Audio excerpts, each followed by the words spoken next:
Hey boos, in this video, I give commentary based on my opinion. Nothing is to be taken as factual. We are just here to have conversation. We don't expose and we don't sip tea on this channel. I'm giving you real talk straight, no chaser. Let's see if you can handle it.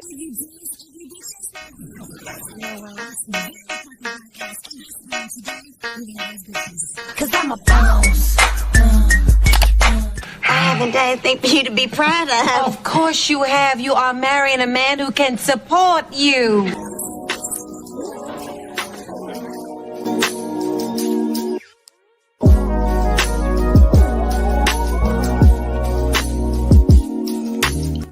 Hello, good evening. Happy Monday.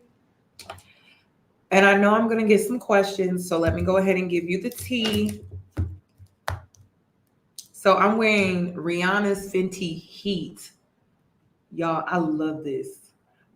This is my favorite. And it's like a lip plumber, so it makes your lips extra plump and juicy. And then I'm also using MAC's Chestnut Lip Liner. This is a fave of mine. And then the lip stain. This is the viral, very popular lip stain from TikTok. And this is in the hazel shade. I don't know if I can you get it. You get the point. Okay, but this, I love it, y'all. The consistency is really nice too. I really like it. It's my favorite. I just got it like a few weeks ago and I got sick, so I wasn't able to play in makeup, but now I'm playing in my makeup and I'm just like, oh my gosh, I love this Rihanna Heat. I got some other shades, so I'll just let you know as I wear them what they are.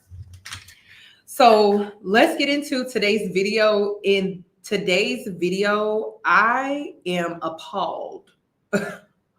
I'm so glad that I touched on talking about this viral story because I like to, dig a little deeper to try to make sure that I'm getting the bigger picture, even if I don't agree. And so I was digging a little deeper, and the bigger picture is a marriage from hell. And we're just gonna have to get into it because, y'all, I feel like they gaslight us as they're telling us their story. Like, they just keep saying people who don't agree with taking a man back after infidelity, like, they're bitter.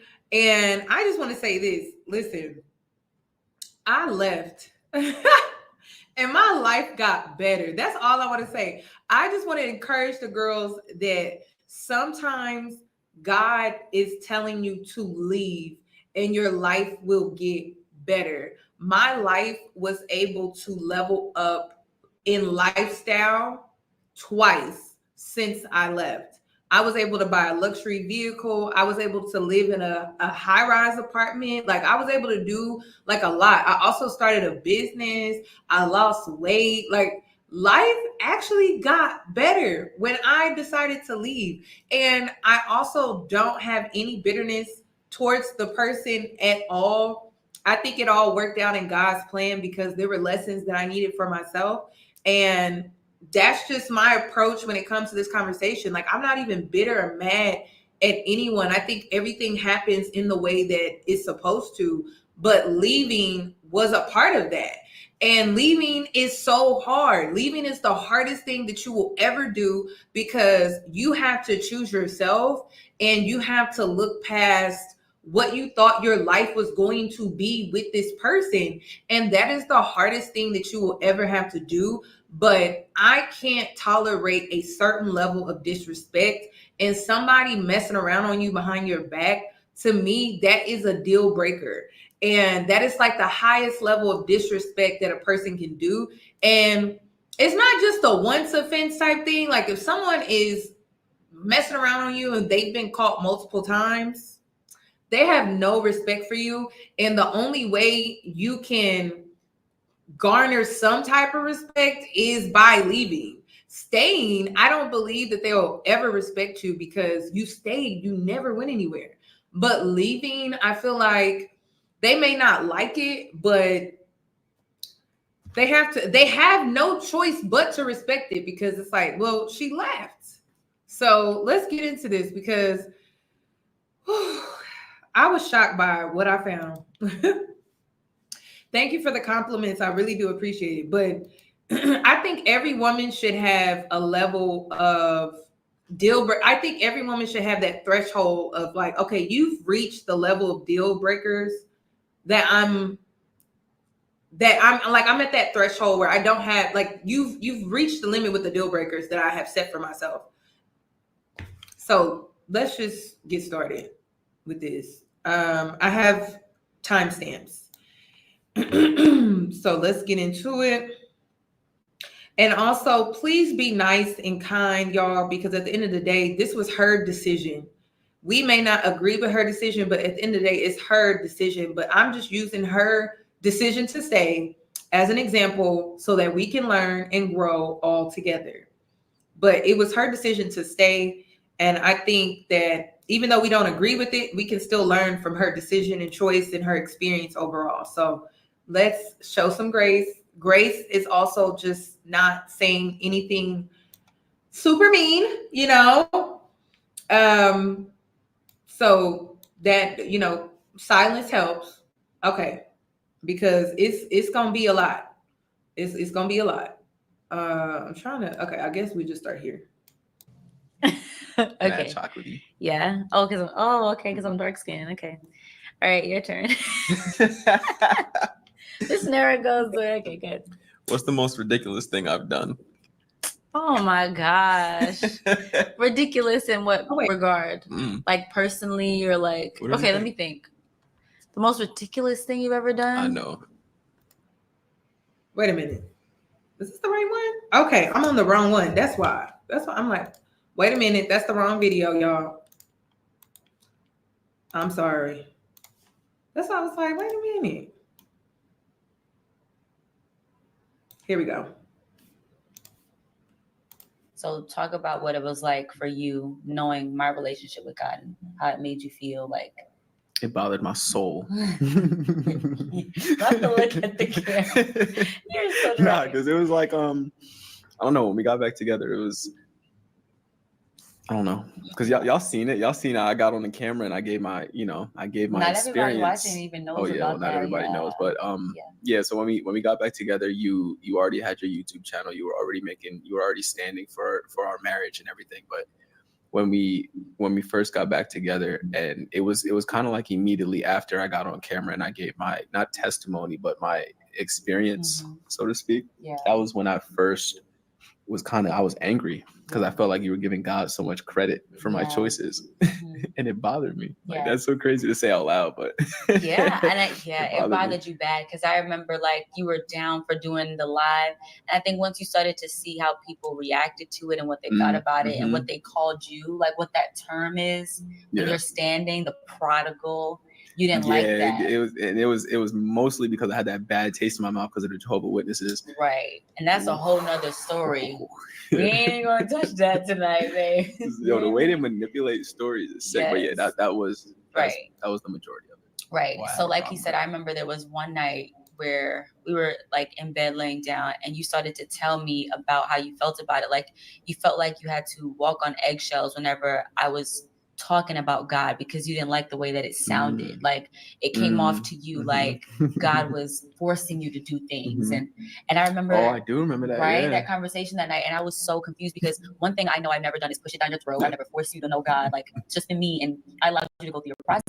But I remember that night, like, what? Like, how am I making you uncomfortable? Like, I don't even talk about it. I'm like, well, you give God so much credit and blah, blah, blah. I'm just like, I was getting excited. And so it spiraled kind of from there. I don't want to say spiraled, but that was when it was like, you realize my faith in God when it came to our marriage was kind of like everything for me. I guess it was because when I first got on the podcast, I thought it was more like I thought I was just giving my experience as to what it's like, or the things that I learned basically, or what it's like to go back to your wife after living in the world and doing stuff. But after doing it and hearing how people were reacting to it, it was more like I don't know, like you said, the prodigal, it was just like, oh yeah, like look how God made this guy come back, like to you, like, oh, because you prayed, and it was almost like you got so much praise, and I'm just the guy that made a mistake, right? And then God brought me back because you had this like Christian power, like you and were I was weak.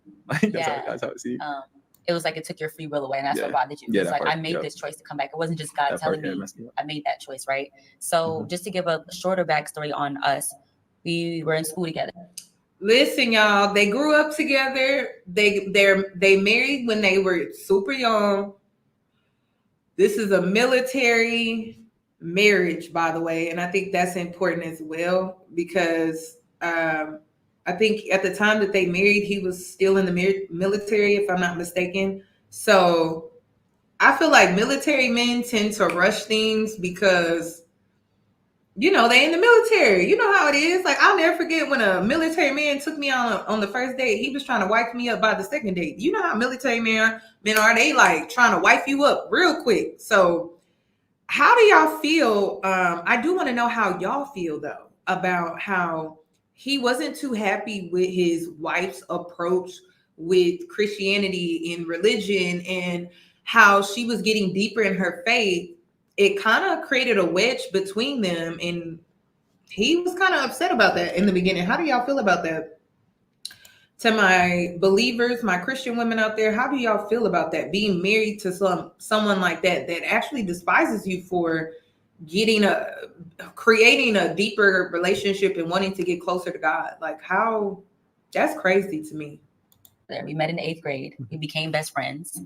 It was always one of those like we were with other people or whatever, but we know like that's our person, right? That's kind of what. So I was in a relationship with someone at the time, but it was always Donnie for me, like no matter what, right? And so we kind of stopped talking in 2014 because you were upset because I kept rejecting. Just in case he's watching, she was talking to me the whole time while y'all were together. Just, you know, just in case. Babe, that's just in case. OD, baby. Better than that. Nah, you delivered. No, I'll never let it go. You delivered. Okay. I was in love with her in high school now. Yeah, so that was high school. So we were best friends, y'all. Best friends. I was with that person, but it was always Donnie for me. And I hate to say it, but I guess I kind of am considered a cheater, right? That one time we were walking off the bus together. God wasn't in it. Okay, but either way, I'm real loyal and faithful. But when it came to Donnie, that didn't matter. Like he was that person that would take me out of what I was supposed to be doing. But anyway, 2014 we stopped talking because he was tired of trying to get me and like I'm rejecting you. I'm saying no, we can't. 2015 rolls around. He randomly messages me. This is after I broke up with my ex and I had broken up. And I remember praying like, God, the next person you bring in my life has to be my husband because I'm not dating around anymore. You texted me a month after that prayer, like, hey, Zay, we go to the carnival, like the state or what is that? Like the county fair or whatever. And I ended up like falling in love. And so as soon as we left, I texted him like, look, I got to have you. Like, I can't miss this opportunity anymore. I got to be with you. He was like, all right. He was dating somebody. And he said he texted her like, yeah, we can't be together no more.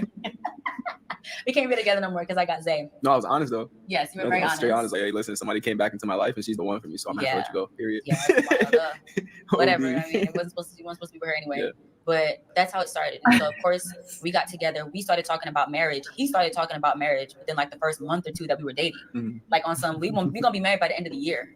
And I'm like, all right. But then he ended up joining the military. And that's kind of where everything honestly changed. That was like the catalyst to everything, right? Was spiritual. Yes. Not knowing it's spiritual. Not knowing it's spiritual, but very big spiritual implications. He joined the military. Can we touch on that quick? Yeah. So I'm talking to my sergeants and, you know, my other, you know what to call my battle buddies, I guess, other soldiers. And of course there's like a stigma in the military that, you know, the private joins the military, the private gets his bonus, the private brings his girlfriend from wherever she is, they get married, and then they go through a whole bunch of hell and then they get divorced. Like that's just how it goes. So the day that I actually wilded out and I got her name tatted on my arm before anything was even concrete. Yeah. So when I showed up to formation that day, I remember my sergeant looked at me, another sergeant looked at me, my coworkers, they're just like, oh, Hudson, you're bugging. Oh, here we go. Oh yeah, he's one of those. Oh, he's one of those. I'm just like, no, she's the one. You don't understand. Like, I'm going to marry this girl. And immediately the devil will speak through them and it will put that doubt in your head. I don't realize it at first that that's who it is that's really talking. I'm seeing these leaders that are obviously just want the best for me. And they're telling me, which they did. I'm not going to say that. But they're telling me, oh, don't do it, Hudson. It's stupid. You're so young. You're too young. And to an extent, they were right. Okay, so how is that the devil if to an extent they were right?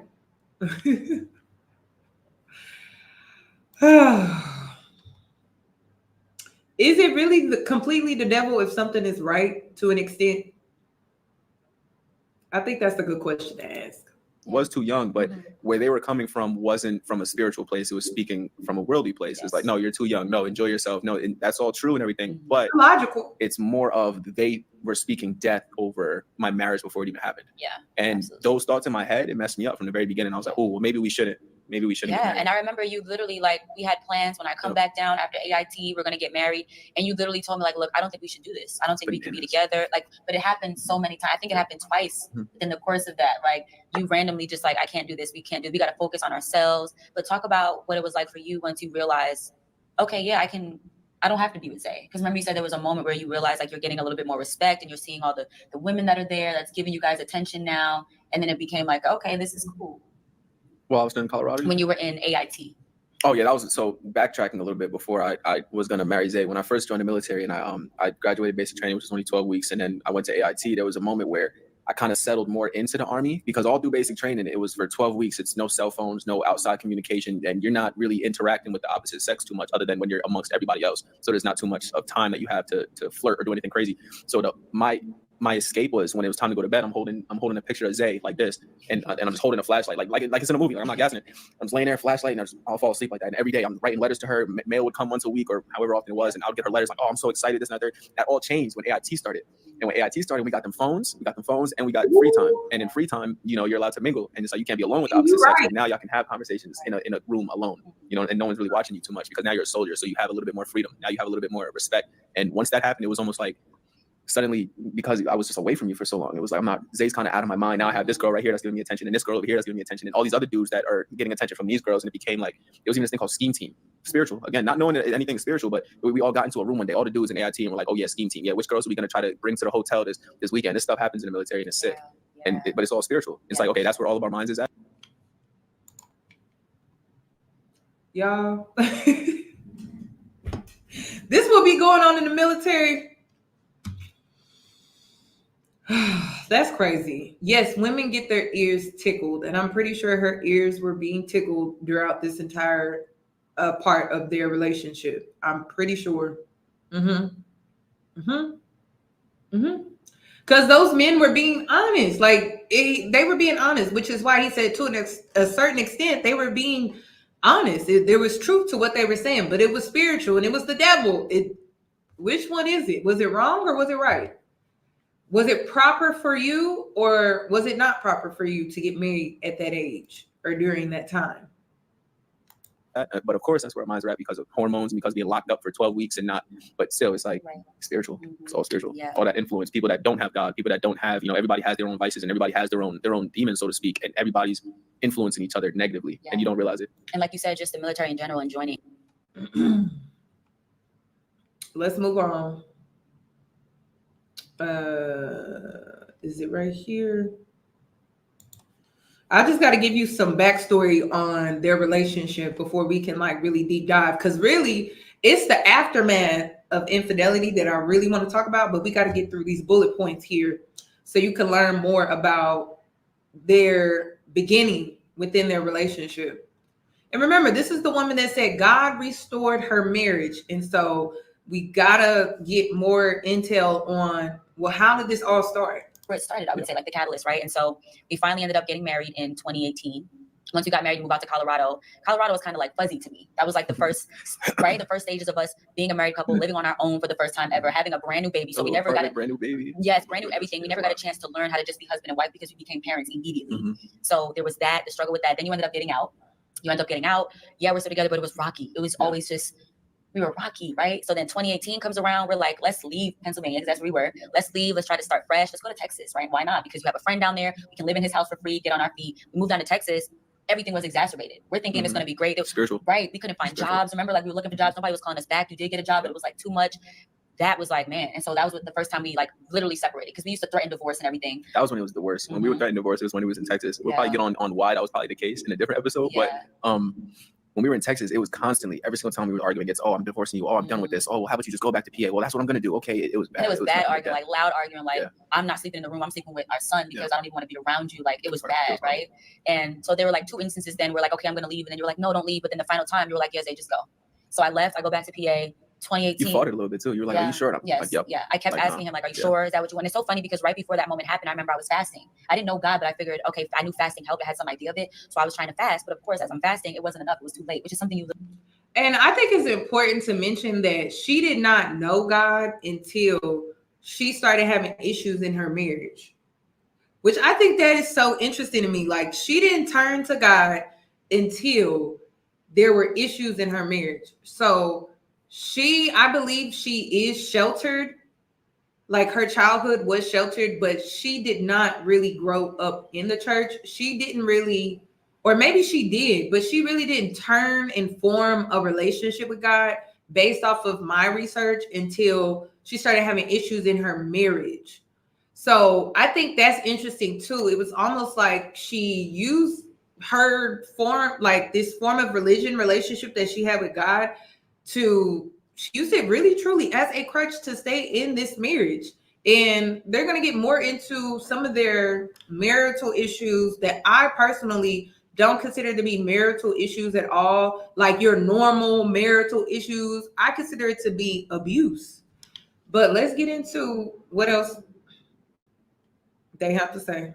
Literally said was like, look, it's too late for all of this. Like, now you're trying to work on it and be better. I remember the night, like sitting on the bed. You sure you want me to go? Yes. I remember just sleeping there that night, like, yo, I really got to get up and pack, leave. And I had to take Josiah with me. So I'm having to leave. I had to leave, but go back to PA. I'm thankful that my mom let me come back. But like, I leave, and I remember just being so distraught. Like, because now I have to start over fresh. I got to get a job on my own. I'm back at my mom's house. At least send my wife and child away. That's sick. Yeah, but it's like, again, spiritual. And at the time, we both didn't know that, right? We're just thinking we don't fit together. We shouldn't be together. But it was spiritual. So I'm trying to get back on my feet. You're in Texas.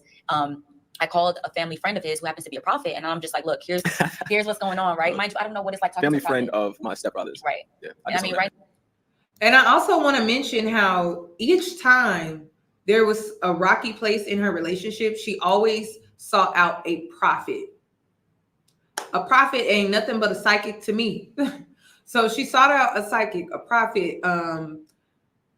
Is it someone she could truly trust? I don't really know. I don't really know someone that is not that spiritual. That, like, this is the beginning stages of her relationship with God. She was basically getting information from prophets, and you can't trust all prophets. So it depends on who you're talking to. You know what I mean?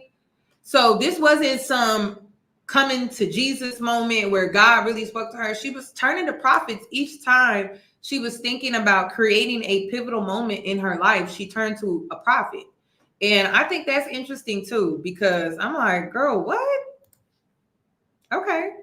And now we ain't really feeling that dude, but like, I thank him, because if it were not for him, I would have never come to know God the way I do now. Yep. But he ended up telling me, "Are you saved?" I said, "No, what's that?" So he told me what I need to say. Then he tells me, "I need you every day to thank God for restoring your marriage." I said, "Okay, I'll do that." We get off the phone. I'm like, okay, I don't feel any different, but I figured if I'm going to give my life to God, I got to read the Bible, right? Because that's like a given. That's when my journey started, 2018. That's when God introduced to me standing for my marriage, fighting for my marriage, what that looked like. And I remember our relationship had been so bad that I had to ask God first for confirmation if I should even be doing it. Because I'm like, Lord, you see the way that it is. Like, are you sure you want me to stand for this man? Because it almost looked impossible. Yeah. And so he was like, yeah, he confirmed it for me. That's when it all began. That's when it, like, okay, I have to fight no matter what it looks like. I have to pray for you. I have to pray for me, pray for our marriage. That's when it started, right? 2018. So I would say, when do you think for us things started like looking up? When they start looking up? Yeah. Yo, it was bad, y'all. It was bad. But it's okay. good that it was bad though, because now it's like, now I understand, like when there's women that are just like reaching out to you, like, Zay, I don't know what's going on. Like, yo, there really is hope, because if we could be together after everything that we've been through, like, there's really hope. Like, there really is. Yeah. I mean, when we talking about a marriage from hell, of course there's hope for other women. Of course there is. There sure is. Yeah. Like, we were literally like, other people would hear, or you hear our story, and it's like, it don't even make sense. Yeah. Right? Like, it don't make sense that y'all were living together, but we are. And it's been a lot of stuff. And it's not even, I wish it was as cut and dry as, when did it start to look up? Right. It didn't. Right. It didn't start to look up until 2-3 weeks ago. But there were moments where it kind of did. Again, it's like hills and valleys. Yeah. There were moments where, oh, we're done with all of this stuff. Oh, we done broke all the cycles. We tore down the strongholds. They said 2 to 3 weeks ago, y'all.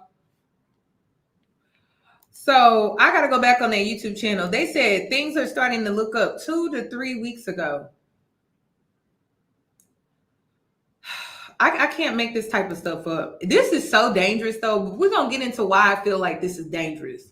Because there are women that are in abusive relationships, marriages, that may be turning to them as a last resort. And is so dangerous because they may be turning these women back to an abuser or put their lives, their children's lives in danger, but they don't care about that. They don't care how their influence may be impacting other people. Because what advice does she give marriage or women that are married? What advice does she give them when they're dealing with physical violence in their marriage, domestic violence in their marriage? I wonder what advice would she give them? Because that's something that she's also going to talk about. So it's just, I don't know. This is faulty grounds to me. I don't know. I don't think this is a good marriage to really seek advice from at all. I don't. From the prophets, and I believe they're false prophets, to just, it's just, you'll see. Just give it some time. We conquered all the demons, and then just like that, it's all back, and it's just so crazy. Yeah, so crazy. But you're right though. There were a lot of glimpses. There were a lot of moments where it's like, yeah, we can do this, and then like you said, the valley moments where it gets ugly again. And I find myself praying again, oh God, you said it was going to be better. When is that going to happen? I want to leave. Right. And every time I wanted to leave, God would tell me not to. He would literally tell me no. Or like I told you, like it would be moments where I'm praying about something. God, give me a sign. Is it time for me to go? And you would come in and like apologize or something. I'm like, ugh. Unbeknownst to me. Yeah. Right. You don't even know I was praying for, but that was the answer to my prayer. So looking back on it, I'm glad that I stuck with it, because had I not, it's like, where would we be, right? But I think, like you said, it started looking completely up. I feel like this is the most permanent that things have been from the time that we got married. Yeah. Right? In terms of like being here, still settled. Constantly trying, always. Yeah. Always. They have been married, I believe, 7 to 8 years. I think somewhere in there, 8 years maybe.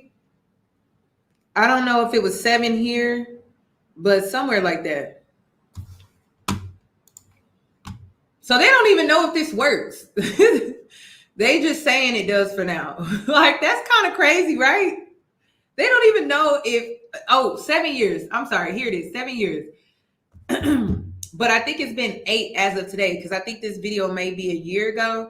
But yeah, 7 years is how long like they've been married. And just as of recently, they have found some stable ground in their relationship. Now, I don't think marriage is supposed to be hard. I know marriage most likely has its challenges, but I don't think marriage is supposed to be hard like this, where you're fighting battles after battles after battles. I think it's supposed to be challenging, but I don't think it's supposed to be like this. But I ain't never been married, so y'all let me know in the comment section. Is marriage supposed to be hard, or is marriage just supposed to have its challenges? That's what I want to know. And challenges, not abuse, not cheating, military. Okay, I can see the challenges with the military and things like that. But I want someone to explain that to me. Do you think marriage is supposed to be hard, or is it just supposed to come with some challenges that are worthy, that you would deem as worthy? Let me know. Always making that next step, not speaking death, not being quick to try to run away or. Yeah. And I think moving back to Texas when we did was necessary. Yep. And even moving to Texas was something God told me to do. Spiritual, again, where we were living. So there was a time where, again, it's like, okay, we think everything's on the up. One of those times was when we're living in my mom's house. You made your stand for your marriage. Okay, I'm still not saved or anything. I was saved, but I wasn't spiritual. I don't know how it works. No, but you weren't saved yet. I wasn't saved yet. Okay. So I wasn't saved yet. But there was a time where we were like, okay, yeah, we are going to be together. Let's go and move to Bethlehem. This was what, 3 years ago?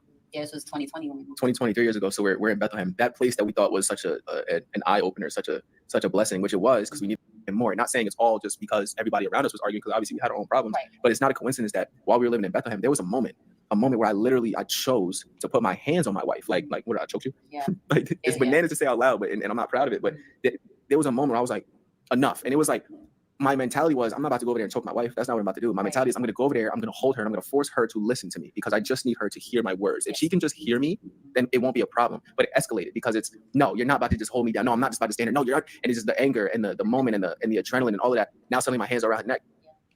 It's like, what's that? You know, it's funny, like, and I never told you. I'm sweating, I'm getting nervous, but like. Y'all, I was watching this and I was like, excuse me? He did what? Let's go back. Okay, yes. This is when I got invested. I said, what? What? And God restored my marriage. I that's crazy. That's why I said this is dangerous. Remember I said this is dangerous? This is dangerous. we had our own problems. Right. But it's not a coincidence that while we were living in Bethlehem, there was a moment where I chose to put my hands on my wife. Like what did I choke you? Yeah. Like it's bananas to say out loud, but and I'm not proud of it. But there was a moment where I was like, enough. And it was like, my mentality was, I'm not about to go over there and choke my wife. That's not what I'm about to do. My mentality is, I'm going to go over there, I'm going to hold her, and I'm going to force her to listen to me because I just need her to hear my words. If she can just hear me, then it won't be a problem. But it escalated because it's, no, you're not about to just hold me down. No, I'm not just about to stand there. No, you're not. And it's just the anger and the moment and the adrenaline and all of that. Now suddenly my hands are around her neck. It's like, what's that? You know, it's funny. Like, and I never told you. I'm sorry, I'm getting nervous, but like, it's okay, babe. Look, yeah. I never told you this, but I remember that same night when the cops had come again for that one couple. I remember like hearing Holy Spirit tell me like, pray for men, just pray for the men. That was 2020. Pray for the men. And I knew that's what the problem was. Like whatever it is spiritually going on is affecting a lot of men in general. Yeah. Like pray for the men. Like and like you said, it's not an excuse. We're not saying, oh, we did all. Yeah.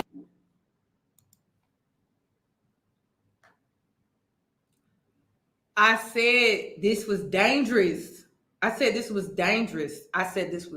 This could actually put women's lives in danger. It could also put children's lives in danger with her naive, having ass mindset. Naive as hell. It's crazy. It's totally not realistic at all. I'm a believer in God. I'm a believer in miracles, but I'm also a believer in being practical. And she's not being practical at all. This is really sad. And she's mentoring women that may be in abusive situations like she was. It's really dangerous. Yeah, no, I was weak. That's why I did that. I was very weak. I was a weak man. Only a weak man would do that, but respectfully. Yeah. But it's like, because we weren't on a steady foundation, that door was open for those things to come in, right? It's like them spirits able to attach to us because, hey, here's another couple that's on the rocks, you know, and they don't know how to handle stuff. But yeah, I think 2017, when JoJo was born, was a really rocky time for us, like one of the heavier ones. And then again, 2020 was really heavy too. So I think coming to Texas, we literally needed that distance. And God was the one that told me Texas. And I think that was perfect because we were able to move away from the environment, from friends, from exes, everything. We had to let it go. And now we're on our own again, but it's really on our own. And the devil tried to stop it. Stop it because how I viewed the way she would go about things is I'm very logical. I'm very analytical. And she's just like, oh yeah, I don't know how you explained it to me, but you were just like, yeah, I just have a feeling that this is where we're supposed to go. And this is where we're supposed to move. And we're supposed to go to Texas. And at the time, I'm like, well, what are you basing this off of? And I can't say, yeah. Now I'm like, based on faith. So I'm supposed to get money together. I'm supposed to get my family all packed up. I'm supposed to sign a lease to a place that we can't see in person. I'm supposed to just move down to Texas off of some faith. I'm like, yeah, no. And so I called the realtor. I'm like, take my name off this application. Like, I don't know what she's doing. She's wilding. Now, mind you, at the time I have somebody in my ear telling me that it's a good idea to pursue my dreams in California to be a rapper. And I really wanted to.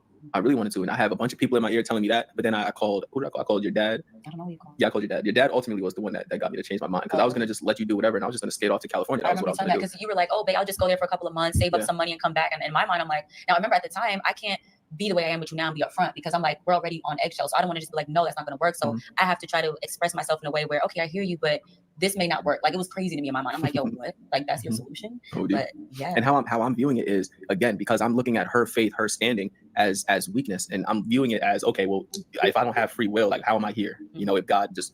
He wanted to be a rapper. Now she's 27. They are around the same age. So I'm assuming he's 20 something too. So they are on the younger side. Thank God. And what's really sad is she stayed in this relationship. She stayed in this marriage. She could have been done started her life over already by now, but she decided to stay. So yeah, he wanted to be a rapper. That was his mindset during that time. Just wanted this to happen, and clearly I was going to do it anyway. So clearly, you know, now it was almost like a way that I needed to take my will back. Like I'm trying to undo things that God did. Like that's that pride. But I'm trying to undo what God did, and I'm like, yeah, no, I'm not. So you don't even think I'm here for my own accord. So you know what? I'm not sacrificing anything that I want to do anymore for you. I'm going to go to California. I'm going to rap. I'm going to make it. I'm decent. But yeah, that was my mindset because I didn't view things in the spiritual, and that's what I was going to do. But I called her dad. I got on the phone. Crazy, right? But look, even us coming down here, like looking back on it, that was spiritual. The devil really tried to stop it, anything, because he knew we were going to get here where we are right now in this place. Saying. The U-Haul truck broke down, y'all. It broke down, and you know God stepped in because as soon as he pulled off the exit, it completely stopped because we were on the highway. So he's driving. Baby, it's because that man was not supposed to come with you. That's why the U-Haul broke down on y'all's way to Texas. So she had gotten a new job in Texas. So they were going to move from PA to Texas, I believe. And the U-Haul truck broke down. Now, it's interesting because you have two different type of women. You have Risa Tisa, who knew when she reflected over her situation of all the red flags that she missed, the United Nations of red flags based off of her words. She said that when her tire blew out, that was God trying to protect her. Sis, this man was not supposed to come with you. So just listen to every bad thing that happened after she tried to take this man with her. God tried to give her so many outs, and she refused every last one. It's just crazy how you have two different women and they look at the situation differently. Risa Tisa was like, oh, God was trying to warn me. God was trying to protect me. Crazy, right? But look, even us coming down here, like looking back on it, that was spiritual. The devil really tried to stop it, anything, because he knew we were going to get here where we are right now in this place. The U-Haul truck broke down, y'all. It broke down, and then God stepped in because as soon as he pulled off the exit, it completely stops because we were on the highway. So he's driving the U-Haul, I'm behind him with the kids, and it just breaks down, right? As soon as you get off the exit, we pull over. But even before then, trying to get the truck, I feel like it wasn't as simple as it could have been. Like the mileage on the truck, like it was just, we knew the truck was like, it wasn't where it needed to be. And everything was getting me to a point to just fly off the handle. Because again, we're going down to Texas. And that's not where Donnie wants to be. Donnie wants to be in Cali. We're going out to Texas. We barely have money. And then come to find out when we get to Tennessee, the U-Haul breaks down. The U-Haul that I had a feeling was going to have a problem breaks down. Then we're at that gas station all day. Hours in the sun. We can't get too much into detail, y'all. But yeah, 2 kids. Like it was a lot. It was very hectic. And even with the money thing, like that thing was crazy because like you said, but it was like at the last minute, God was able to bless us. We had just enough. It wasn't even that we didn't have enough. We literally had just enough. But before that, it led up to one of the worst arguments we had in public because we're in a hotel that's being paid for by U-Haul, but we're in a hotel. And again, all these things are piling up. And of course, we're still not where we're supposed to be. No one's going to be 100%, but we're still not able to handle these type of things because these are the type of things that will trigger us to then bring up a whole bunch of stuff, a whole bunch of dirt and throw it at each other because of all these other external things that are honestly things that we could just talk about and things that are not our problem, but it's us against the problems. But for some reason, we don't see it like that because I'm seeing it as we're only down here because of you. And then on top of everything, you lost your job before she even got the job. I don't want to shout out the lady. She still pissed me off about that, but let me not say the P word. So I'm really offended, but the lady that was supposed to hire her gave her the offer letter and everything. And while we're at that hotel and the U-Haul breaks down, she gets an email saying, "Yeah, I've gotten too close to you, so I'm not gonna be able to work with you." Y'all, it was so I'm like, what? Now you don't even have your job. I'm like, how are we gonna pay the first month's rent? Like, and I'm seeing it as all her fault. And we're ladies, I just need you to get in the chat box. Has there ever been a time in your life where a man was blocking your blessings and you just didn't know? You didn't know until you left. When everything bad was going on, this man was around. And then when you left, then all of these good things started happening and it was consistent. It was almost like you had just all of a sudden like a windfall of just blessings that just started hitting your life as soon as you left this man. Why did she not think like that? That's what I'm not understanding. It was like she couldn't see how God was trying to bless her, but it's like, okay, the man can't come with you because he's going to block your blessings. So it's just so insane where he was thinking about moving to California. And at that time, it was seeming like energetically he was going to take, that route to California, and then she was going to move to Texas, and she had gotten everything lined up for her. And then as soon as she tried to take the man with her, that's when all the bad things started happening. Why didn't she see that as like a sign? Like maybe he's not supposed to come with me. So she lost her job too. And I think that was a blessing that she lost because he came with her. And I don't think that he was supposed to. I don't think so at all. We're arguing about it in the hotel room, throwing stuff. She's not throwing anything. I'm throwing stuff because again, I'm not gonna put my hands on my wife ever again. But now I'm throwing stuff in the hotel room. Like, I'm just mad, weak. So weak man just throwing stuff. It's like a child going crazy. But and for me on my end, knowing that God told me to do all this, I'm like, well, God, you said that we were supposed to be down here. Why is it that everything seems like it's against that? I lose my job. The U-Haul breaks down. Like now I'm questioning if I heard God right. When we get here, I'm like, oh my gosh. But now looking back on it, we needed to be here. Like God called us here for a specific reason. And I know there's more because now we have our little business we're trying to start. So like this was the place like to help people here in Texas, But now that we talked about, okay, what kind of led up to here in this place, let's kind of get into what it was like when God finally answered the prayer and now you're saved, you're delivered, but there's baggage with it. Now you're confessing everything that you've done. You're talking about your truth. and what that's like for us now, because now that's like the next step. Okay, now you're delivered, you're saved, we're good now, but like this so is extra. the whole testimony of my deliverance is going to be a different episode. But long story short, yeah, we went through through this one night. I was going through it a little bit, and I just decided to tell my wife everything that I've ever done. And there's a lot of stuff. There's a lot of things that a lot of things that she might have known about, but it was never said. But there was a lot of band-aids that needed to be ripped off, and there was a lot of knives that I needed to pull out of her back, metaphorically. And it was bananas. But as I'm telling her all of these things, as I'm confessing all of these things, God is literally giving me the wisdom. Like, you do know there's a lot of what's the word, of follow-up that needs to happen after this conversation. So as I'm like, oh babe, and then you don't even know, like, I did this, that, and the third, and then this happened, and oh my gosh, like, I'm so sorry, but I already know what this is doing to you. Like, remember, that's how I get nervous. Let me talk about the catalyst, right? Because the way that it happened was so crazy. When God talks about suddenly, he means suddenly. Because there were times where I'm hearing like, okay, it's gonna happen suddenly, you're not even gonna expect it. Y'all, this man had bought some THC gummies from the gas station, okay, and he had them in the fridge. He spent like $70 on them. No, hold on, because there's gonna be people that are thinking, oh yeah, he had an existential crisis because there was a third party thing involved. Oh, it was just a mushroom trip, or it's different. It's not what it was, and it was also. Go ahead. Okay, yeah. Good. So I'm cleaning out the fridge. I said, babe, and it's my fault. I shouldn't even have said anything, but I said, babe, you still want these gummies? He's like, oh yeah, like I spent $70 on these. Let me get some. So he eats a couple. Now y'all listen. Before I ate those gummies or anything, there was already this was like the 6th day. Literally the 6th day since I have made a conscious decision to serve God. Like, I'm talking, this is the 6th day of me. I went out and got myself a Bible like a month prior, and I was reading the Bible, and I accidentally was fasting because I was trying to lose weight. So my intentions was not to fast, but I just was not eating. Like, I went from 205 pounds to being 152 on accident. Yeah, that's not safe. Don't do that, by the way. But but in this whole time, I started praying more. I got a Bible, and when I'm taking my son to speech therapy, I'm walking through the hallways and I'm reading this Bible, and I'm like, okay, yeah, there's truth to this. There's truth to this. I started going to God more. Now listen, I don't want to take away from this man's testimony, because I believe that it's real to him. I do. Yes, I do. I believe it's real to him. I would be more of a believer of his testimony if they were divorced.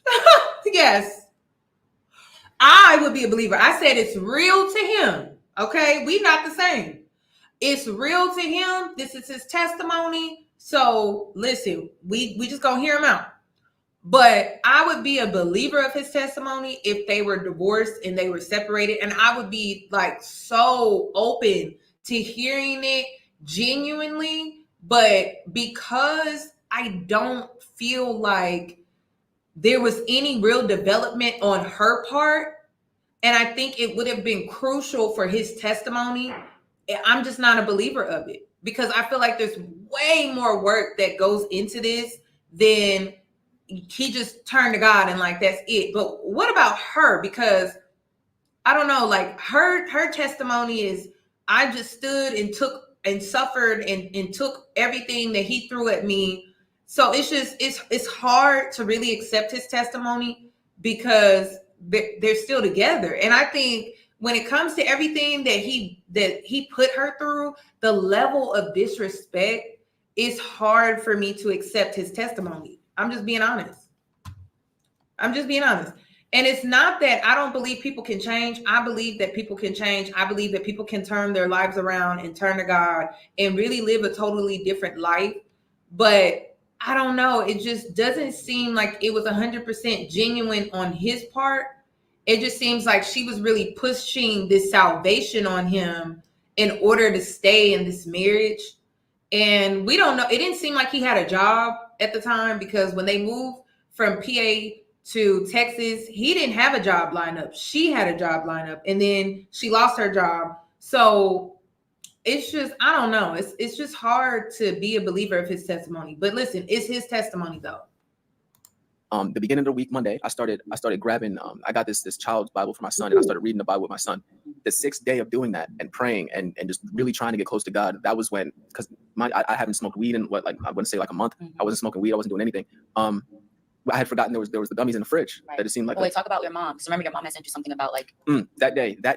Was it that day? Yeah, that day. My mother ran, because I used to have really bad panic attacks. I haven't had a panic attack in like over a year or something like that. I haven't had a panic attack. My mom randomly sends me a text, and my mom doesn't even text me that often. That's another thing. My mom probably texts me, I don't know, maybe once every 2 weeks, if that. My mom randomly texts me a picture of a person biting into a lemon, and it says, "Hey, experts have shown that the shock that you get of biting into a lemon can help you with a panic attack." I'm like, "Oh yeah, thanks, mom." She doesn't know that I haven't had a panic attack in that long. That night, Zay's cleaning out the fridge, randomly sees the THC gummies. Like, yeah, so I find the gummies. I said, "Hey, you still want these?" He's like, "Yeah, I don't want to throw them out because I spent $70 on them." So he eats a couple of them. Right. So he's eating them. one ended up having to fall on the floor, and we have a puppy, and she ended up biting it, right? So our dog is out here high, right? And now our dog being high, and it's so sad. I know y'all dog lovers, but I don't want to hear. I don't care. It was an accident, right? Whatever. But one ends up falling on the floor. She eats it, and now him seeing the dog high gave him a panic attack because y'all he didn't have a good relationship with the dog for a long time. Again, so now, weak. Like, I used to hit my dog. Yeah. Like my dog would not for no reason, but like, my dog would pee on the floor. That's what something a puppy's gonna do. My dog would pee on the floor. My first instinct is to take my flip flop off and pop the dog. Like, it don't even make sense. Yeah. How many red flags did this woman need? Okay, he was hitting her dog. He cheated on her multiple times, by the way. I didn't know it until we'll get into the second video. He cheated on her multiple times. He put his hands on her. He throws things when he's upset. He didn't want to be with her. He wanted to start a rapping career in California. And then the kicker in all of this, he also turned his friends and his family against her as well. And you'll see that in part 2. I could never accept this much disrespect. Like, I could never accept it. I could never accept that much disrespect. Like, the level of disrespect is insane. So over time, gradually now, he loved that dog now. So seeing the dog like that tore him up. Now he's thinking something's going to happen to her. Now he goes into full-blown panic attack. Now what I think is that there was no part of you or anything that happened was because you were high. It was because you were anxiety, panicking. Like, I don't think it was because you were high. You were scared. You were super anxious. I was calm, y'all. There was nothing going on. I was calm. We were watching TV, but she kept checking on May. She was like, I don't know, babe. May's drooling now. And then when I seen her like that, and I seen her like just kind of out of it, I was like, oh my gosh, I hope May don't die. Like, I really don't want something to happen to my dog. Like, I love the dog now. Like, so he got nervous. So I was to the point where he's like, babe, can you check my heart rate? Now my husband's a hypochondriac, y'all. So anything he feels with his heart, if he thinks he's gonna die, that's it. Like, that thought is there, and we got to be living that too. But he's like, babe, call 911, call the ambulance. And I'm like, oh, now mind you, I gotta stay calm, right? Because if I'm not calm, so I call the ambulance, they come pull up, they have a whole little whatever. The ambulance leaves, and my husband is sitting here crying, right? And he's crying. I'm like, babe, what's going on? And that's when he just starts to say, like, okay, I know this is God. Like, and it's not some just like, oh, little tears. Like, he is crying, like ugly crying, snot cry. Like, I know in front of 2 grown men. Yes. And then another thing that's weird about the situation is, and I keep interrupting. I'm sorry. Go ahead, babe. I want you to when these men pulled up, this is how I know, because the panic attack was already kind of ensued. There wasn't even really a high that there was there anymore. It was because it was also gas station gummies. It was not. We didn't go to Las Vegas and get some THC. Like, no, it was most. Okay, I'm gonna just speed it up. So basically, is he took these gummies and he told her everything. All right. That day, I was literally just like, yeah, it's time to. I just feel like I need to bulk up or something. I need to get some protein in me because again, I was losing a lot of weight. So I'm like, something just compelled me to go to Walmart and just get mad stuff with protein for no reason. Yeah. Just get mad stuff. I just need to hit the gym or something. Right. And then that day, that's when that happened. Yeah. And so we go in the house. He's a little bit better. You know what I'm saying? But then you end up getting y'all TMI. He ends up getting diarrhea. So he's like on the toilet, and the way our bathroom is set up, has a little skinny, just the toilet room. And he's sitting there. I'm on the bed. The door's open, and he's like, "Babe, we gotta have a talk." Like, you kept saying stuff like, "Babe, what if I really sold my soul?" And da da da. I'm like, "Babe, what's going on?" So let's touch on that too. That's very important. So because of the Jehovah's Witnesses, there was a part of me that didn't believe anything, but I would test anything to see if something was real, just in case. Listen to this right here. Okay, this takes the cake for me. This takes the cake for me. Listen to this. I hated the Jehovah's Witnesses. And there was a time when I was younger that I would try to pray to Satan. Like, it sounds bananas to say it out loud, but yo, best believe, like, people do it. I would try to pray to Satan. Nobody answered me or anything, nothing happened, but I would try to sell my soul. I guess it wasn't worth much to him. But, but I would try to, I'm like, yo, Satan, I'll give you my soul. I just want to be rich. I just want to be famous. I just want all these things. Like, please, just give me these things. I don't care what it takes. I'm saying these things out loud. And then in that moment, that existential dread, I guess, I'm sitting there and I'm on the toilet and I'm just, again, something's telling me, like, yeah, you can go forward being a good man. You can go forward with. Baby, what? God restored this marriage. And to think I thought I went too hard on them in the last video, but then when I came across this, y'all, I was like, what the hell? This is crazy. This is crazy. I'm pretty sure Tyler Perry got his notepad out right now. Because what? This is crazy. So he was praying. At one point, he was praying to Satan. I have never met anyone that has ever done that. Like, that is insane. That is insane. So he was trying to sell his soul. Did he get it back? I have a lot of questions. Like, this is crazy. Being good to your wife, but you never told her about this. You never told her about this. You never told her about this. What if you died? What if you died today and someone else told her? Someone else told her all of these things. You would never be able to apologize. You would never be able to console her. You would never be able to. I don't know. It was crazy, but yeah, I had to confess. Like, it was just like I had to just tell you everything. And it was coincidentally, well, not coincidentally, because I was deliverance. Yes. It was deliverance. Yeah. Coincidentally, it was while I'm just on the toilet, my stomach. But before I'm even on the toilet, he sat on the bed and he just told me everything. And like he said before, it was things that some of them were things I already knew, but I also didn't know the extent and how much you struggle and how hard things were for you. And I knew in that moment, like I just had to be there. So it's like this part for the women that are like standing for their marriage is like when it is time for your husband or wife, or whatever, to be delivered, there may be a moment where like they need to share because God is placing it on them. And let me tell y'all something. The grace this woman displayed was of Christ. You understand what I'm saying? Like you laughing, I'm dead serious. I told my aunt, I told my mother, it didn't. The truths that I was explaining was enough to justify her going and grabbing a gun and shooting me in my face. You understand what I'm saying? No, nothing is that. But yes, a normal. Let me not say normal. Yeah. Most people will not be able to sit there and hear that much. Not saying, you know, it's, oh, I'm just the biggest sinner out there. I'm sure there's men that have done worse things, but it's just the rapid fire of truths, the rapid fire of hurt that I was dealing to my wife. And she's just sitting there calmly listening, like, it's okay, babe, it's okay. Tell me, okay. Just the understanding. And I'm just like, babe, like, I know that everything I'm telling you is hurting you right now. And there's a lot of follow-up that needs to be had, but this feels so good to be able to tell you everything. Like, it just felt so good. And I knew in that moment. Now, I have a question. Did it feel good for him to tell her because he knew it was going to hurt her? Or did it really feel good for him to get that off of his chest? I'ma always wonder that because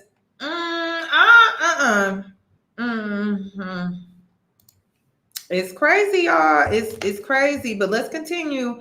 I'ma always wonder. It's like, did he get some type of sick pleasure out of telling her all of these hurtful things? And then he told her all at once, like, what? I don't know.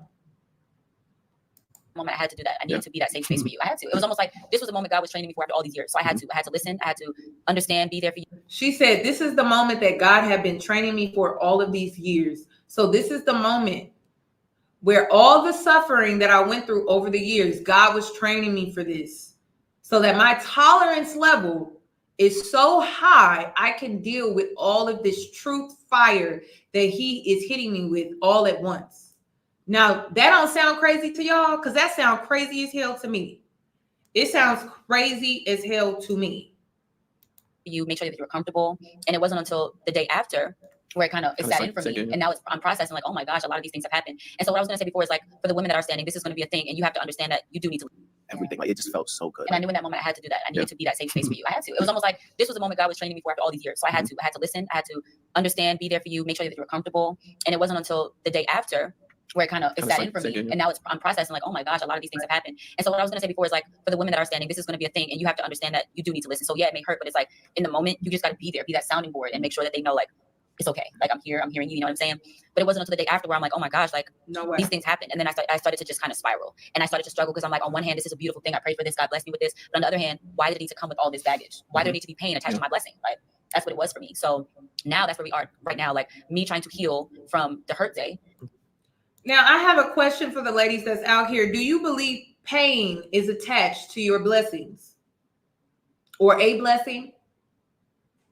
The only one that I can think of is your child. Pain is going to be associated with your children. Childbirth. But outside of that, I don't know of a blessing that's going to bring you pain. But let me know. Maybe I've never experienced it. I don't know. But I don't think I've ever. And I really had to think about it. I'm like, it has to be childbirth. Only thing that I can really think where it's like a blessing that comes through as like, you know, a sacrifice and pain. But I think that's the only thing.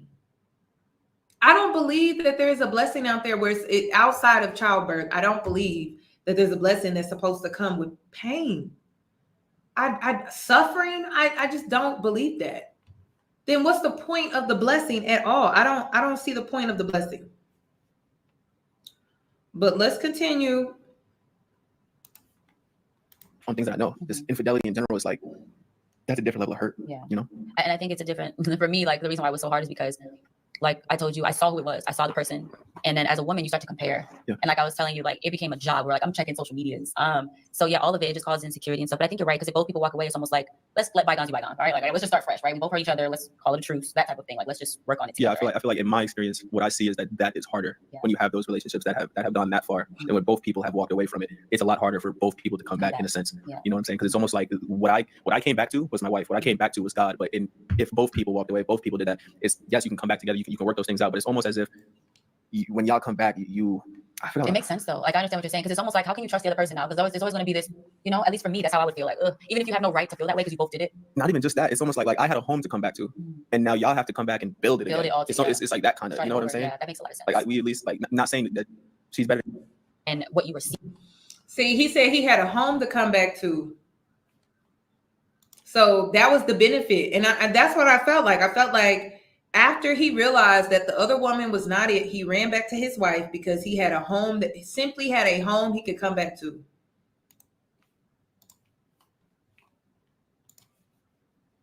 Struggling with whether like porn or whatever and like lust. So I want you to talk about what that was like for you. Like that was the hell. The hell that I was living in was essentially being addicted to pornography, which from a very young age. But all of that led up to those. Are we keeping a list of this? Are we keeping a list of everything? Okay.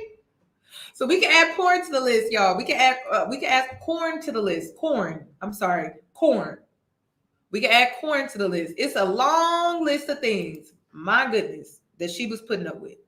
Weird thoughts that my wife isn't enough for me. And it was almost like when I'm walking through Walmart, my eyes cannot just focus on what I'm going to Walmart for. My eyes are focused on every woman. I know I'm speaking to some men that I know it. they probably like, yeah. But no, I'm sorry. But it was like my eyes just could not stay off of something that I could potentially want. You know what I'm saying? So it's like, okay, I'm walking down an aisle, this girl walks past me, regardless of what she has. My first thought is, would I want to be with this girl? Yes or no? No. Would I want to be with this girl? Yes or no? Would I want to be with this girl? Yes or no? It's like those thoughts were so toxic to a point where because I want to be with my wife, I want to love my wife, I want to be a good man. And every man that's watching is supposed to be a good man. Respectfully, every man I spoke to was saying that's just a man thing. That's just a guy thing. No, it is not. No, it is not. That's a worldly thing. There's no reason why I'm walking throughout Walmart and I can't keep my eyes focused on the things on the shelves. There's no reason for that. There has to be a way. But every man I'm talking to, I ask my stepdad, I'm asking dudes down the street, I'm asking my friends, I'm like, yo, do y'all just think about women all day? Like when you go out in public, like can you just like focus on the task and not look at a woman? Nah, bro, I'm just a guy. That's just what guys do. That's normal. No, it ain't. No, it ain't. I mean, am I still struggling with that kind of thing? Yes. Yeah. But there's a way to get around that, and it's through prayer, and it's through breaking down that stronghold. Now that I know what it is, there's a way around it. Can I tell the story about the two people down the street? So there's two men. I can't comment on that. I'm not a man, so I would have to ask a man that question. Is it really that hard for them to not fall into temptation and look at other women? I don't know. I'm not a man. Okay, let's continue. It's hard to focus on anything but that. Like, that's crazy. I hope women hear that. There's some women out there that need to hear that too. They need to hear the fact that your husband may be struggling, and your husband may be struggling not because you're falling short as a woman, but because there are things that are making him weak. There are areas in his life where he is weak. And remember that we were going through stuff, and it was almost like these things that are bothering me in my head. She's like, "Well, babe, what's going on? What's the problem? How do you tell your wife that you're struggling to keep your eyes off of other women? You can't tell your wife that, right? You can't. Why? Because it makes her insecure, and you love your wife. You don't want to hurt your wife. Like now, suddenly it makes sense. Yeah. You have to listen to your husband, like, or you offer him that safe space to talk about the things that he may be struggling with. Like that's important. Because that's one thing I always told you. Like even before we got to a place like this, I'm like, hey, look, if you ever have thoughts that you feel like you want to be with someone else, whatever, just come tell me. You remember I always told you that. I would rather you talk to me about it. We talk about it, even if it hurts me. I'd rather you come to me than just you go out and do it. Right? And how did I do that before? As just words. I was like, that's just words. It's so easy to say. Say that right. So easy to say, which it is. It is, yeah, but I meant it. I mean, I meant that. I meant it. And we probably could have saved ourselves a lot of headache if I took you up on that. Yeah. And I was honest about it. That's another thing, men. If you have a woman that is offering that safe space, use that safe space. My God, use it. Yeah. Don't. Because I understand, like, okay, I don't want to hurt you, but it's like if she said it, take her at her word for it. Because then if she gets upset about it, it's like, well, look, you told me this. Now she can only be mad at herself. You open that door. Now he's using it. You can't be mad at him. You open that door. You know what I'm saying? But I feel like that's honesty needs to go both ways. So if I, as a woman, am feeling like that before, where we were kind of rocky and like I wasn't getting affection from you, or like, you know, I wasn't, and I'm like, look, babe, like I'm kind of struggling right now. Like I've been thinking about what it would be like to be with somebody else. And I told you that, and I don't remember what you said, but I was like, I knew I had to tell you because I would rather do that than to like act on things. I think I was just like, okay. Yeah, you were just kind of like, okay, what am I supposed to do with this? Like, okay. But I knew I wanted to tell you because I knew at the time, like, and I haven't ever struggled like that before, but like I'm seeing men on TV and I'm thinking about like, what would it be like to be with somebody else? And not even sexually, but just in a relationship. Yes, like, and even that is like, that can open doors. Yeah, all of it. And so I was like, I had to tell you because like I felt bad, and I'm dreaming. I'm having dreams that I'm with other men, and I'm happy in those dreams. And I'm waking up like, man, I wish I could go back to my dream. Like that's how bad it was. And I feel like I had to. Because you weren't getting the things that you may have needed from me. Yeah. But respectfully, do not make a list of the things that you need. Do not make a list. Yeah. Maybe make a list and talk about the things that are most important to you and the things that are least important to you, so you can prioritize the things that you need in life. But do not by any means say this is the absolute things that if you do not do, I'm out of here. Like yes. Why not? Because a confident woman would do that. Why not? You put her through a list of bullshit. Why can't she give you a list of things that you need to meet in order for her to stay in this marriage? This marriage from hell that you was putting her through by choice. By the way, because it was a choice for him to put her through all of this mess. He could have just left her alone. He could have just left her alone. He didn't have to hang on to her, but he hung on to her because he knew that she wasn't going to go nowhere and he wanted a place to stay. He had a home that he could come back to at the end of the day, and she was going to be right there. So she can't even set her standards and her expectations moving forward in this marriage based off of everything that he put her through, which is why I'm always going to encourage women to leave, because that is ridiculous. I mean, we're talking about a long list, and she can't even state what she needs from him emotionally in this marriage that he chose to do all of this mess in. Like, it's just crazy. But okay, but this is the marriage that God restored for her. Let's continue. That's not the way it works. Because when you said I do it, I was still death do you part. So make a list, okay? But it's just to prioritize the things that are most important to you. And then he want to talk about vows all of a sudden. Want to talk about what the vows mean. Sir, that's irrelevant at this point, don't you think? That's crazy. And the things that can maybe be put on the back burner sometimes. Yes. Maybe. Yeah. But don't make a list to turn your marriage into a contractual thing, because it's a covenant. It's not a contract. That's right. We should put that on a t-shirt. I got that from this other dude on YouTube. Don't quote me. But I was diving in, trying to figure out how to be a good watching man. sermons and all of that. I'm saying. One thing I will say that I haven't told you is that I am proud of you, because this is a lot, It's a lot. This is my cheese face. It's a lot, but everything that you've gone through just now, it takes a lot of balls to be honest with me the way that you were, and not be ashamed of it, not being ashamed to talk about it to people, because we don't know who's gonna listen. She got to stroke his ego, so I can't stomach it. Let's continue. I can't stomach the stroking of the ego when this man was dogging your ass out. But let's continue. So there was times where I'm telling this woman, "You're so stupid. Like, why don't you just?" I would tell her that she was weak, and that's honestly, it wasn't a lie. Yeah. It was how I felt. I felt like I married a weak person. Yeah. And when I wanted to go off and do my own thing, he said it wasn't a lie. He said it was not a lie that she was weak. First of all, there was times where I'm telling this woman, "You're so stupid. Like, why don't you just?" I would tell her that she was weak, and that's honestly, it wasn't a lie. Yeah. It was how I felt. I felt like I married a weak person. Yeah. And when I wanted to go off and do my own thing, her standing for our marriage only confirmed it more to me that she was weak in a weird way. I was just like, oh my God, why can't you just move on? Again, this doesn't make any sense. You can't live your own life. I don't understand. Fast forward, now that I look back, I'm like, the amount of strength that it took for you to hold on to something that was this big for so long. That now I understand. And I see her so strong now. The strength that I see in her is ridiculous. It's just different. Now that my eyes have been open, I see her in a totally different light. I was telling her. Yeah, I used to pray for that. Lord, I just wanted to see me, because I knew you didn't see my heart. You didn't understand my heart, and that's all I wanted. Because I knew my intentions were always good, but you just could not. You just did not get it. But now you do see me. But now it's like, okay, God, He sees me, but I don't believe it. When it sounds horrible, but that's just where I'm at right now. This is just a part of the process. Having to unlearn and uncondition my mind from the way that I was the whole duration of our marriage and things. Yeah. The ebbs and flows. So. How much you want to believe? How much you want to bet she would have been seen if she would have left? He would have saw her clearly then. Men always see you very clearly when you leave their ass. They don't see your ass when you stay. I can tell you that right now. They think, oh, this girl, she's still sticking by me, huh? They never see you until you leave their ass behind. That's just, you always got to be the girl that got away, the girl that they messed it up with. It's never the woman that stays. I'm sorry. Somebody should have told you that. You got to actually leave for them to see you for the first time. They didn't see you when you was there. They didn't see you probably the whole duration of your marriage, relationship, whatever the case may be. But when you leave, I can guarantee you he see you now, because he don't have you no more. But a man that knows you're not leaving, that is the worst thing you could ever position yourself as a woman in a relationship or a marriage with a man, and he knows you're not going nowhere. That is the worst position to ever be in with a man, because he will never fear losing you. So he don't feel like he got to do much to keep you, because he know you're not going nowhere. He know you're going to stay right there. He can do whatever he want to do. And it's not going to do anything for him, because he knows that you're not going nowhere. And that is the worst position a woman can put herself in. And it's the worst thing that you could ever tell a man, is to make him feel so comfortable that you're not going anywhere. Even if he out here half-stepping and doing all of this extra stuff, if he knows you're not leaving, you played yourself. That is the best advice that I can give you, is you have officially played yourself. Yeah, like you said in the beginning, because we can close it out now, I think, right? Because we can always talk more. But like you said in the beginning, it's a good place. It's a good place to be at. We're healing, right? So, okay, let's just do one last takeaway. What's something that you want to leave everybody with that you feel like is, I don't know. This is good. one last takeaway. I think the most important thing for me, or the most important thing that I'm doing right now, because it almost seems like I don't want it to seem like we're done on our journey here, because it's actually just the beginning of things that are actually very hard. We've been having a lot of tough conversations, but I think the most important thing to me is, as a man, now I know what my actual role is in the household. And it's before, it's like I wanted respect. I wanted people to just, I don't know, I wanted you to just blindly follow me when I didn't deserve it, and I wanted you to just hear my words for wisdom when it was foolishness. Like it was the whole. But now, like That's really it. That's all my timestamps, y'all. So I had to give y'all the backstory so we could get into the real stuff, because it gets crazy. If you thought that was something, it was not. It gets worse. It gets worse. I thought that was bad until I watched this. I thought it was bad. This is Infidelity Aftermath is what they titled this. And I'm just, I got my notes. Give me a sec. Okay. And it just started right out the gate. My mouth was on the floor. But just listen to this.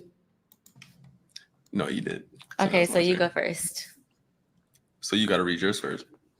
No, I want you to read yours first. Who read theirs first last time? I read mine first for you. Okay, so I got to read mine first. Okay. Okay. When you close, stop it. You're making me nervous. I said worse. When you close your eyes and think of me, what do you see? Zay. You know what? Why did you pick that one? Because babe, it's supposed to be like a cute, like, oh, what do you Yeah, feel? like if a female's thinking, like, what? Oh, what do you feel if you see my face? Wow, babe. If You I know close what? my eyes and I Yes. think, what do I see? I see my wife. And what is your wife? What is me? What is you? Yeah. Mhm. Okay, if you had to close your eyes and picture me as a landscape, Okay. some type of like landscape or something, right? What would you like? Let's say you open the door, and inside of that door is going to be Zay depicted as some type of landscape or something. What would it be? Like a place. Like a place. What would it be filled with? What does it smell like? I'm seeing like, I know you think I'm going to say like meadows or something, but I'm seeing like the streets of Venice, Okay. like some canals. Okay. And then out of that canal comes out like this big old, those Dove like ice creams. That's what I see. Love ice cream? What Yeah, ice cream those is like the Dove? ones that come on the stick and it's like covered in chocolate. I thought those were What do they magnums. call? Yeah, that. Ah, okay, Magnum ice Yeah. cream. Okay, I that's think Dove nice. makes them too. Yeah, I think you might Yeah. be right. Yeah, I That's think you might what be it's coming out of water like. right. Okay. Chocolatey. Yeah. Oh, because I'm dark skinned. Okay. All right, your turn. This never goes away. Okay, good. What's the most ridiculous thing I've done? Oh my gosh. Ridiculous in what? She had to coach him on how to say something nice about her. That's really sad. But I'm not shocked. I'm not shocked. Okay, so let me go ahead and move on because no. Let me finish. We got about a minute left here at this timestamp. Regard. Mm. Like personally, you're like, What do okay, you let me think. The most ridiculous thing you've ever done? I know. But we can't say that on the podcast. I don't know. Most ridiculous. I don't know, but you've done some ridiculous things, but it's like the most ridiculous. I would have to say, I don't know. Everything. I would say skydiving. That's pretty ridiculous. Yeah, I think when you went skydiving, that was ridiculous. That's kind of ridiculous. Yeah. It was dope though. What were you thinking? The Jesus Christ thing. Oh my God. You got that. Bro, you know how blasphemous that was, bro. Oh my gosh. Let Yeah. me know. Let me. No, it's hard to explain that though. Yeah. It's hard to explain that. Okay, my eyes watering. So today's topic, I don't know. I kind of thought I wanted to talk a little bit about what it's like after you're with someone, like after there's infidelity, right? And then you come back together and you have those moments where when you guys were separated and you were with the other person, like what it's like as a woman seeing that other person and like comparison and like being with someone who has more experience in that regard and what that feels like. You know what I mean? But like, yeah, because I see a lot of people like on my YouTube channel, y'all, like my old videos, someone had commented like, why did you take this man back? And I feel like it's because a lot of people cannot fathom being with someone after there has been infidelity. Which is so weird because I feel like that's more common than faithfulness. You see more That's women. sad. You see more women being faithful to men that are unfaithful than you do. You know what I'm saying? Yeah. I feel like it's so common. Yeah. So I wouldn't. But I get But I it. guess in this realm, like in this like in the church, like you don't. Yeah. Well, yeah, you're right. Because not even the church. I feel like more people, I don't know. I feel like it's both. I feel like that don't even matter. I just feel like the culture that we're in nowadays, infidelity is completely a deal breaker. And that's okay because everyone's different. Everyone's boundaries are different. What someone will take is their thresholds maybe a little You think higher that's the than others. culture? Hey, culture yes. That's The not culture- even the music that The we listen to. culture, I'm talking about culture for women nowadays, infidelity is a deal breaker. You have to, like I'm saying, you don't see because you're not on social media as much as I am. But like anytime, even if we see celebrities, they've gotten cheated on and they decided to stay with their person, it's always like, well, woman, this is why you don't deal with that. You never take them back because they'll do it again. Da, da, da. They cannot fathom doing all that's that. what they say, but that is definitely not what these women are doing. We don't know that. Well, let's not go based on that. I'm going off of every woman I know. And by the way, she took him back and he cheated again, by the way, already. So for the girls that are like, he gonna cheat again, he probably will. I mean, I don't know. He probably will. But just so y'all know, like, he's already cheated on her multiple times already. So what she's saying, there's truth to it because that was her situation. So this is crazy. But let's continue. No, Yes. just gets cheated on, and that's just like the norm. But I'm not saying cheating is not normal. I'm saying that taking the person back and being okay with that is not nowadays and not okay. Which is why marriage is failed, especially in marriage. So let's take away everything else and focus on marriage. Cheating is a deal breaker in most marriages. Yeah, and I hear you, and I know a lot of women will say like, yeah, you know, like, why would you? But that's like always the conversation. Why would you? Yeah. Until it's you and you do. Okay, but I think that the majority of it's women weird. probably do leave, or they probably either leave or they cheat back. It's never just how we were, where it's one of us cheats and then the other person comes back and like we forgive and we keep it pushing. That's very rare. Because more people will look at me and be like, you're dumb for what you did. You know how many comments I get like, why would you? Well, yeah, no, a lot of people will look at you like you're dumb for what you did. Yes, but I feel like the majority of situations is that way. The majority of situations is the man cheated, the woman was faithful, man comes back, she just rocks with it. Majority of situations, man cheats again.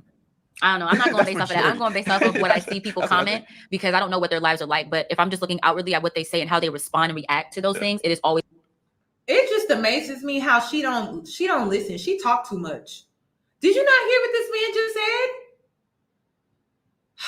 said? I'm getting irritated. Sometimes women y'all just need to shut up. Just shut up.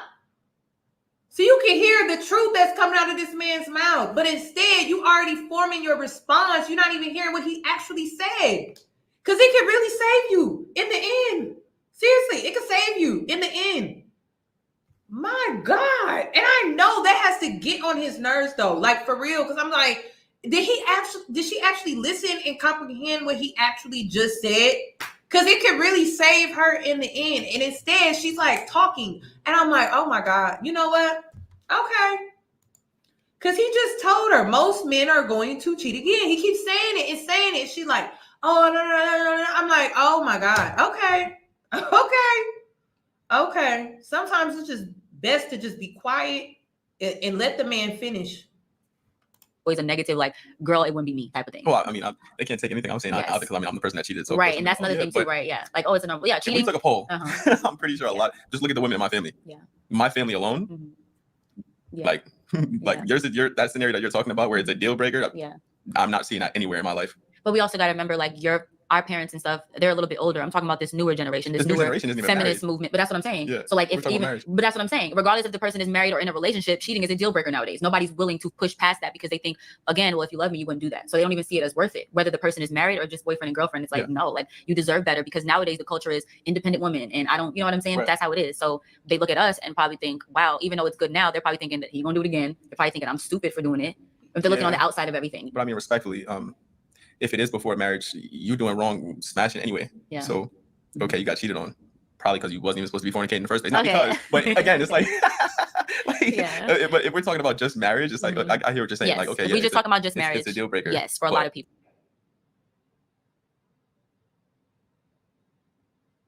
Okay, I don't know why it's unavailable. Why is it unavailable?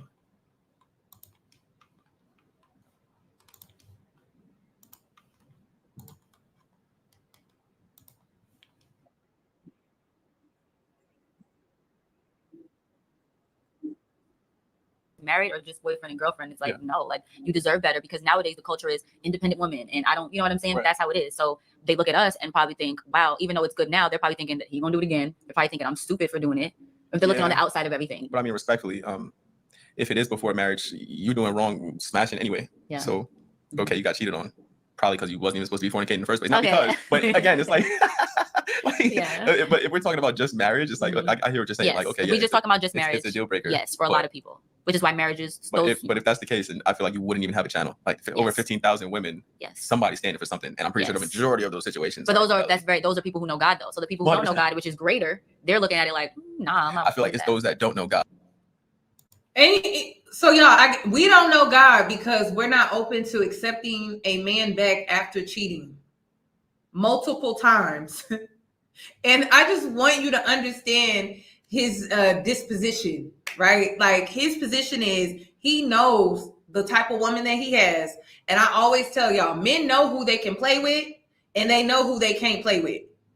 Intelligent women, smart women, they know they can't play with women like that. This is why we tend to be single, because we can't be played with like this at all. But women like her, he can easily play with her because he knows, A, she not going nowhere. She'll believe whatever he feeds her. Whatever he feeds her, she's willing to accept it. So it doesn't even really matter. It doesn't, because she's already accepting it. She's already ready to accept it before he even can get out a full sentence of what he did or what he's thinking about doing. She's already like, I'm going to accept it. So he knows the type of woman that he has, and he knows like, well, he can pretty much do whatever. And I'm pretty sure in the back of his mind, he's probably like, I could probably cheat on her again and she'll take me back. I mean, if she's taking me back all of these other times, why wouldn't she take me back this time? That's why I don't play these type of games. That's why I leave. I don't play these type of games. That's why I gotta skedaddle. I gotta get out of there fast. Okay, I put on my track shoes and I'm gone. I can't. But hey, she's here for the long haul. So she gonna get into why she's here for the long haul. She gets into she didn't want to start over.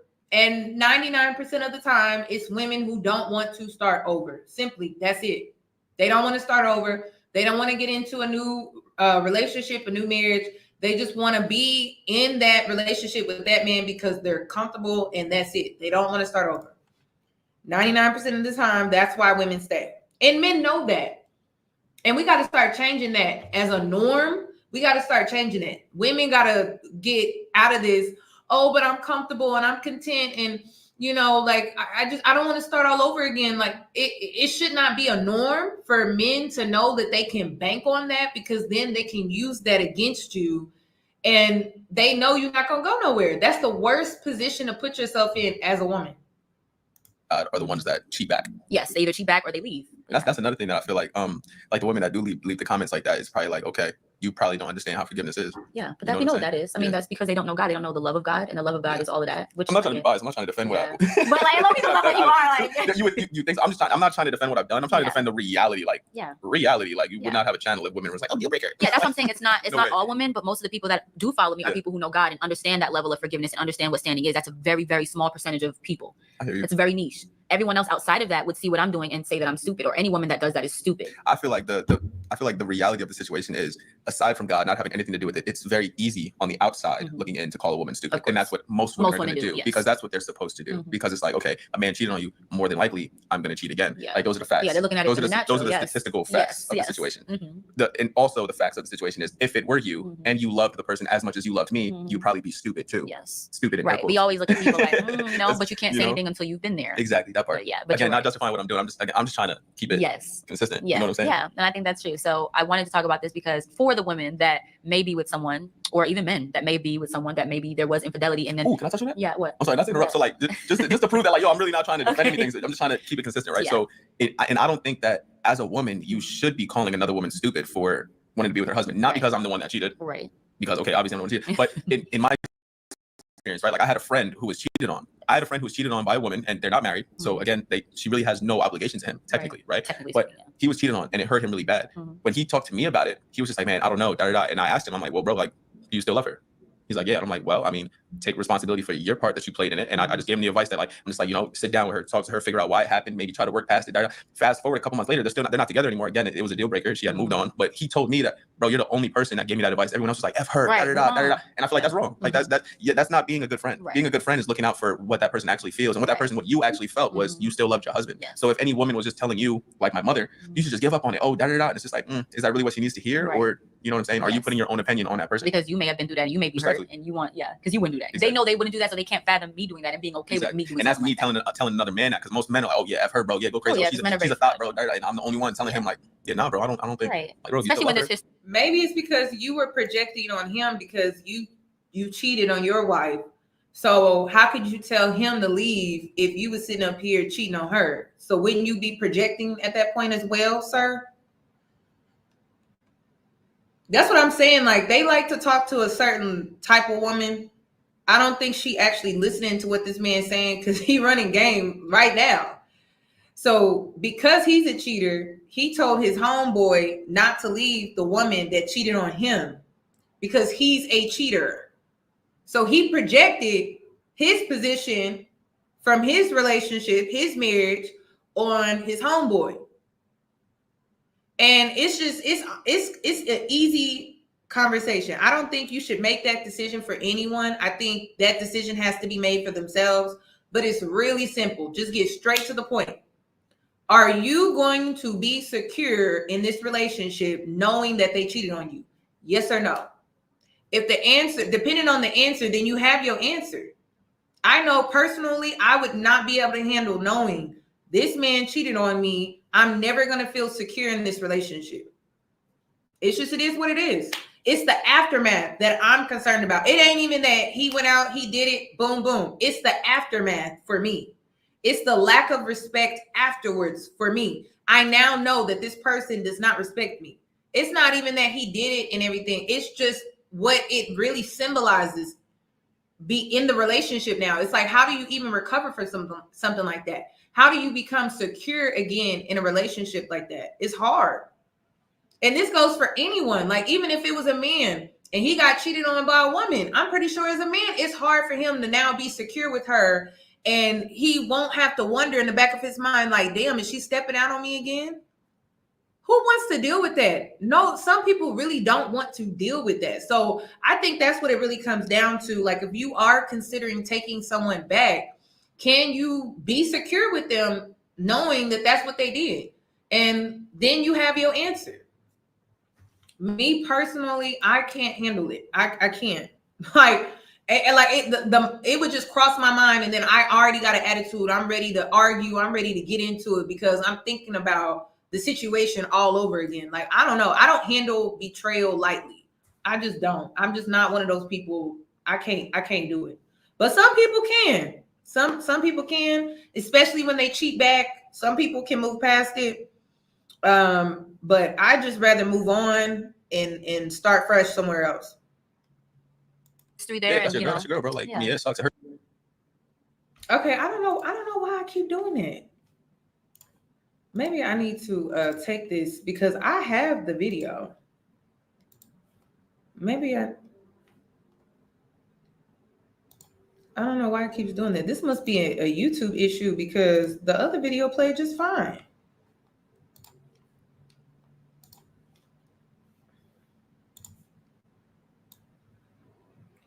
Okay, let me go back to the timestamp.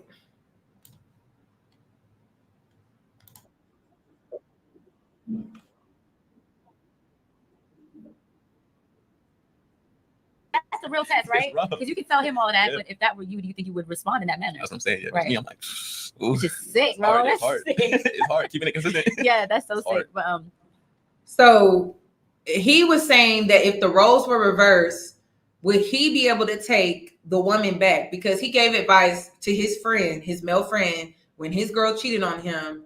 He told her, oh, try to work it out or whatever. And then now that she's asking him that same question, that was his response. So, oh my God. And she just laughs it off. That's crazy.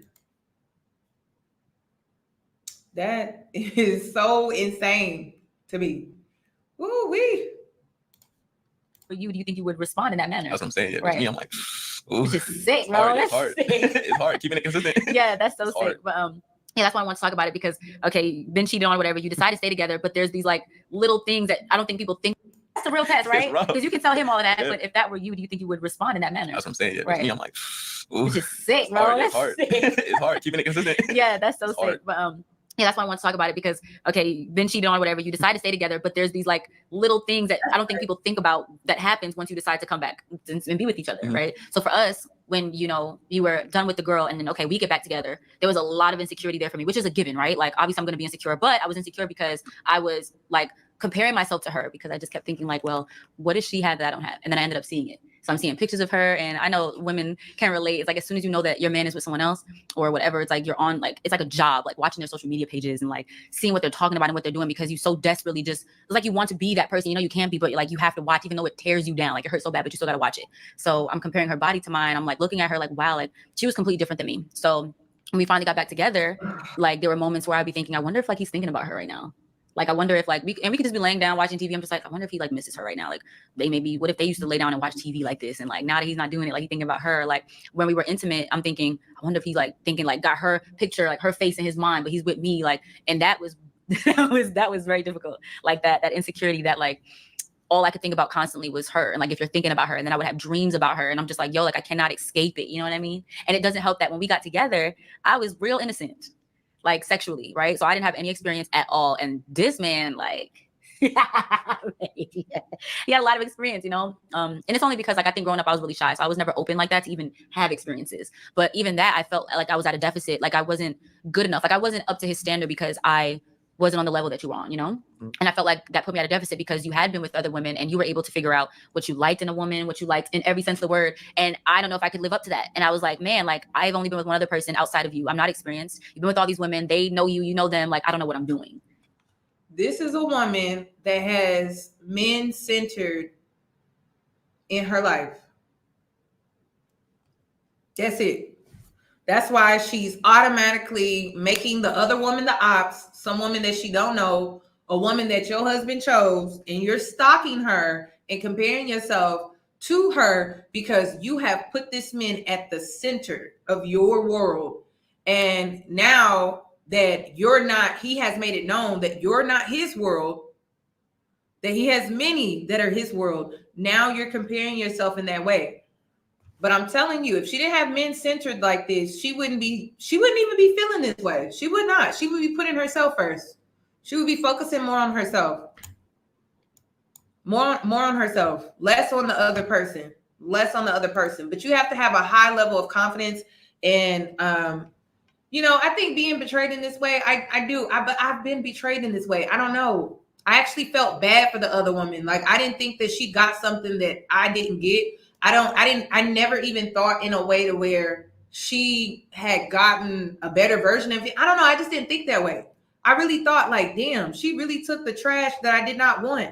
Like, she really got rid of the trash out of my life. I actually felt bad, but in a way, like I was kind of thanking her because she like got this man off my hands where I could like get back to myself and focus on myself.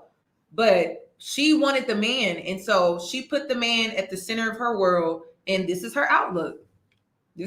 She wanted to know why her? Why not me? And I felt like that for a long time. Yeah. And so like I'm only laughing because I'm thinking about the comments.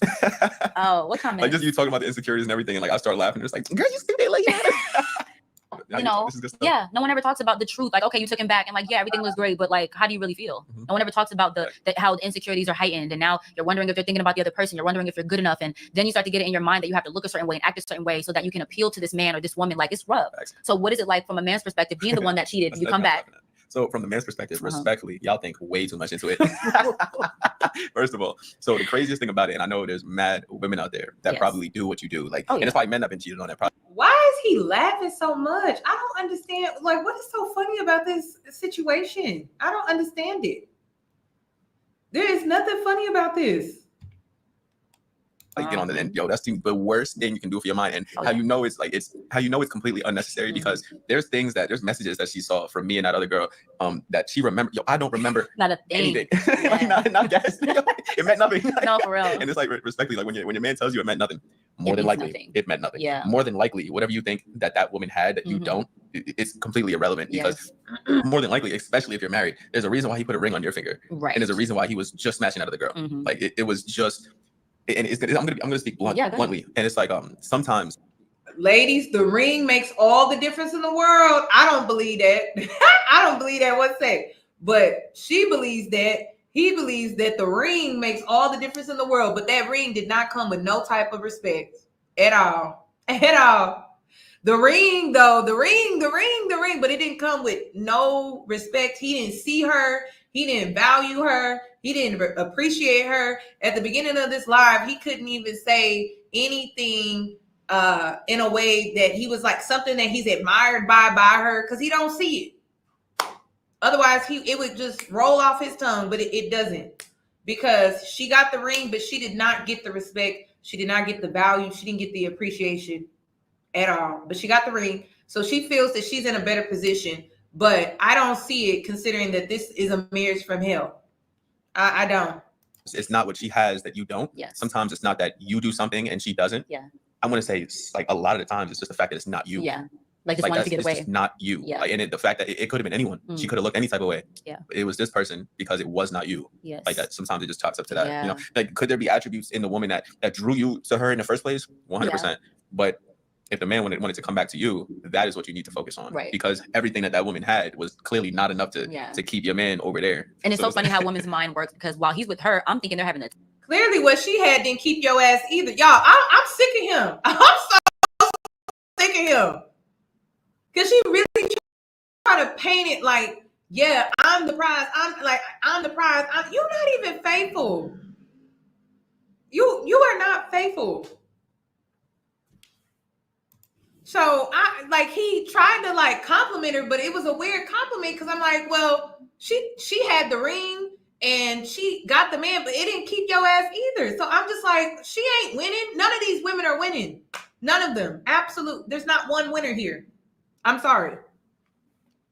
So he trying to ego stroke her, and I'm just like, girl, that's not a compliment. Because we could reverse the roles, and it's like what you was putting on them wasn't keeping them either. So what's the problem? To keep your man over there. And it's so funny how women's mind works, because while he's with her, I'm thinking they're having the time of their life. I'm thinking they with each other sexually. Wanted to come back to you, that is what you need to focus on. Right. Because everything that woman had was clearly not enough to keep your man over there. Sometimes it just talks up to that. Yeah. You know, like could there be attributes in the woman that drew you to her in the first place? 100%. But if the man wanted to come back to you, that is what you need to focus on. Right. Because everything that woman had was clearly not enough to keep your man over there. And it's so funny how women's mind works, because while he's with her, I'm thinking they're having the time of their life. I'm thinking they with each other sexually all day long, every day. They out partying, they out having fun, living life. And I'm thinking he's, he must really love her. I'm thinking it's love. Can I touch on that? Yeah. So just to put it into perspective, y'all. So there were things that I was doing. For example, with that particular woman, it was all kind of I don't know, kind of like a trophy. So you heard his word, right?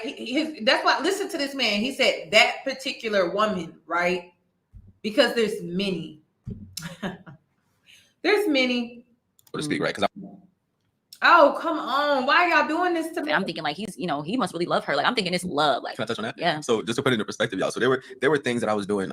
For example, with that particular woman, it was all kind of I don't know, kind of like a trophy, so to speak, right? Because I wanted to declare my independence from my wife, right? So there was times where she would be in the shower and I would just be recording. She would have soap covering certain parts and stuff, but the level of disrespect that I had towards her was it was like she was an object. But as a woman, you're gonna see it as, oh, look how proud he is of her. He's posting her. Oh my God, he loves her. Really, she's just an object. I want my boys to see what I'm hitting. Yeah. I would never record my wife while she's in the shower and post it for the world to see. I would never disrespect my wife like that. That woman, yep. Yeah. What was she to me? She's a piece of. But you disrespected her in other ways, though. Y'all, he trying to put this level of disrespect above this level. It's all the same to me. It's disrespectful. What? So I guess we about to start rating what he considers disrespectful. I guess there's a tier that we don't know about. I don't know. There's different tiers. And she eating it up. She, bless her heart, y'all. She just eating it up. Oh, I would never post you like that, but I will cheat on you, dog your ass out, turn my family and friends against you, and I can cheat on you multiple times and come back. Yeah, that sounds so much better. To me. And it's so funny because I saw those videos, like you said, I saw messages going through his phone, which is another thing you should not do. But when I did see it, it didn't even, his logic behind it of oh, I clearly didn't respect her. I wasn't thinking about that. I'm thinking, why have you never recorded me? You must not like what you see. Why aren't you doing this stuff with me? Why are you doing it with her? And I'm like, man, she really must have something greater than me, because now you're stepping outside of who I know you to be, and you're being that with that person. Right. Why are you not doing that with me? Right. That's all I saw. That's another thing that's huge. It's you gotta notice those signs too, because it's I'm posting on social media more. I don't post on social media. That's not who I am. So if I'm a different person with that person, clearly I'm trying to be something, or I'm trying to do something, or I'm trying to prove something. I'm not just being. When I'm with you, I was just being. Right. But with that other woman, it was I'm trying to do something. I'm trying to portray something. I'm trying to show people. I'm trying to declare something. I'm trying to take control over something. Yeah. And it's a woman won't see it that way. I feel like even a man doesn't. You don't see it that way in the moment. Of course not. But, no, and it's not until afterwards you realize wow, I thought this was one way and it's really not. Yeah. But the posting of shorty in the shower, you definitely know what that is, and I definitely know. In my head, I'm like, yo, I would never do this. That's crazy. Not because you're not proud, but again, it's respecting. I would never think so. Yeah. And even for her to be okay with that kind of shows the mentality. Speaks Because why are you okay with, why do you take pride in, oh, he's filming my body because he probably thinks I look good and like, this is great. Yes. And he's posting it like he's proud, but that's horrible to be okay with that, you know? But again, we're not thinking about that. All I see is you're with someone other than me and you're happy to not have me. And then it becomes, who do I need to be so that you can want me again? And then when we get back together, it's, I need to probably be like her. And so now, but he was at that time not happy to have you because he was with somebody else. I'm glad they did this video because they are confirming that the real work that comes with the aftermath of infidelity. I'm not a candidate for this. I'm just not. Absolutely not. And it's more than infidelity. Like, it's the porn addiction. It's the him putting his hands on her. It's him not being able to control his temper. It's him putting his hands on the dog. It's just him wanting to abandon her after they had 2 kids and start this rap career. I mean, it's just crazy. And then he turned his family and friends against her. It's not even just the infidelity. Like, it's just a lot. This is just too much. Now every aspect of our relationship comes into question. Every single part of it. And on that note, okay, so maybe there is something about that person that, and in my experience, what it was probably not the things you were thinking, but just the confidence alone. So something, and it's like something so small that you would overlook, not you as a woman, but like as a person. Something you think it's this, you think it's that person's money, you think it's that person's looks. It could be something so small like that. as just the amount of confidence they had in who they are that could keep a person. You know what I'm saying? It's just weird. And that's the problem though, because once we come back together, I'm searching for what that little thing was because I don't know what it was. But I'm just like, was it this? Was it this? Maybe it was this. Maybe this has to change. And it's just in your mind all day long, in my mind, like all day. And even though you're here, like you said, like obviously you came back for a reason, it's still a thing in my mind where I wanted like an answer to why. I always was searching for the big, well, why were you with her? Like, what was it? And, you know, you would always tell me like, you know, like there's not going to be a why. There's not going to be a concrete, just here's the answer. Sometimes the why is just, it wasn't you. Yeah. Like that's just, and sometimes it's not enough. I mean, back then at the time, it's not enough because it's like, what do you mean it wasn't me? Like, it's like every time he keeps saying, oh, it just wasn't you. It was because it just wasn't you. How many times this man has to say to your face, he didn't want you, sis? That's what he's saying. Oh my gosh. That's crazy. And then repeatedly saying it to your face. I know it wasn't me. That was the problem. It was not me. Why her? Like, you know what I'm saying? That's what that's what was hard. And so I think over time, I don't know, how do we like getting through that? I feel like there were multiple moments where like I held it in and I didn't want to tell you how I was feeling, but you kind of knew. And I think this was before you were saved too. So like there were moments where I would bring it up and it was kind of like like, here we go again. You know, because for example, not to get too candid, but with our sex life, right? There were moments where I was thinking like, okay, maybe I need to be like her. I don't know what she was like, but in my mind, I'm like, okay, well, that's his standard now. Like so whatever they was doing, I got to make sure I'm with that. Because again, when you come back, I'm thinking, well, I don't want to be who I was before because clearly that wasn't good enough. So whatever I was, whatever standard that was, I have to be greater than that in every way. And but like that's another thing, keeping it consistent and keeping it back to reality. I feel like there's a lot of men that will use that. Like they'll use their infidelity. And if you are that woman that's stupid and will take their man back, they'll use that as an excuse. So when they do, oh, well, why her? Oh, because she does that and you don't do that. And then that's just a form of manipulating. But you got to know what it look like. And I feel like and I don't know, maybe I'm betraying all men by saying that. But like, I feel like a lot of dudes, I know some of them that will do that. Yeah. You know, even when talking to your boys, there's dudes that I know that have cheated on their person. And they're like, well, I mean, she don't do this, so da-da-da. It's like, is it really what that is, bro? Or are you just trying to use that as a way to get her to do what you want her to do? Right, because you know it's going to rack her brain. She's going to try to be whatever you need her to be. Yeah. It's sick, but like, believe it or not, you know, people manipulate each other like that. Yeah. These are the facts. And there were so many like, for example, because I want to be real, you know, but like, I remember when I think you were, I don't even know, like when we were together, living at your mom's, like we just got back together, you would like leave the house, whatever, and I'm running over to your iMac real quick to go reread messages and go look at pictures again because I still just, because I just could not, I'm like, well, what is it? And I'm just scrolling, I'm looking at pictures, and then there's moments I'm like, okay, maybe she's not that much better looking than me, like all these different thoughts going through my mind, and I'm just, I have to get back to him so he doesn't know. And then I would be crying because like it all sets in again. That's another thing that I feel like women forget is like, okay, you're seeing the woman who, I'm gonna make you feel, I'm gonna make you look more dumb in whoever, but after this point, like I feel like women don't think, like they forget, how you look on Instagram is not how you look. How you look on Instagram is not how you look. How you look in the morning is not how you look when you go on video. That woman that you're looking at is not how she looks. It's like a glorified version of her.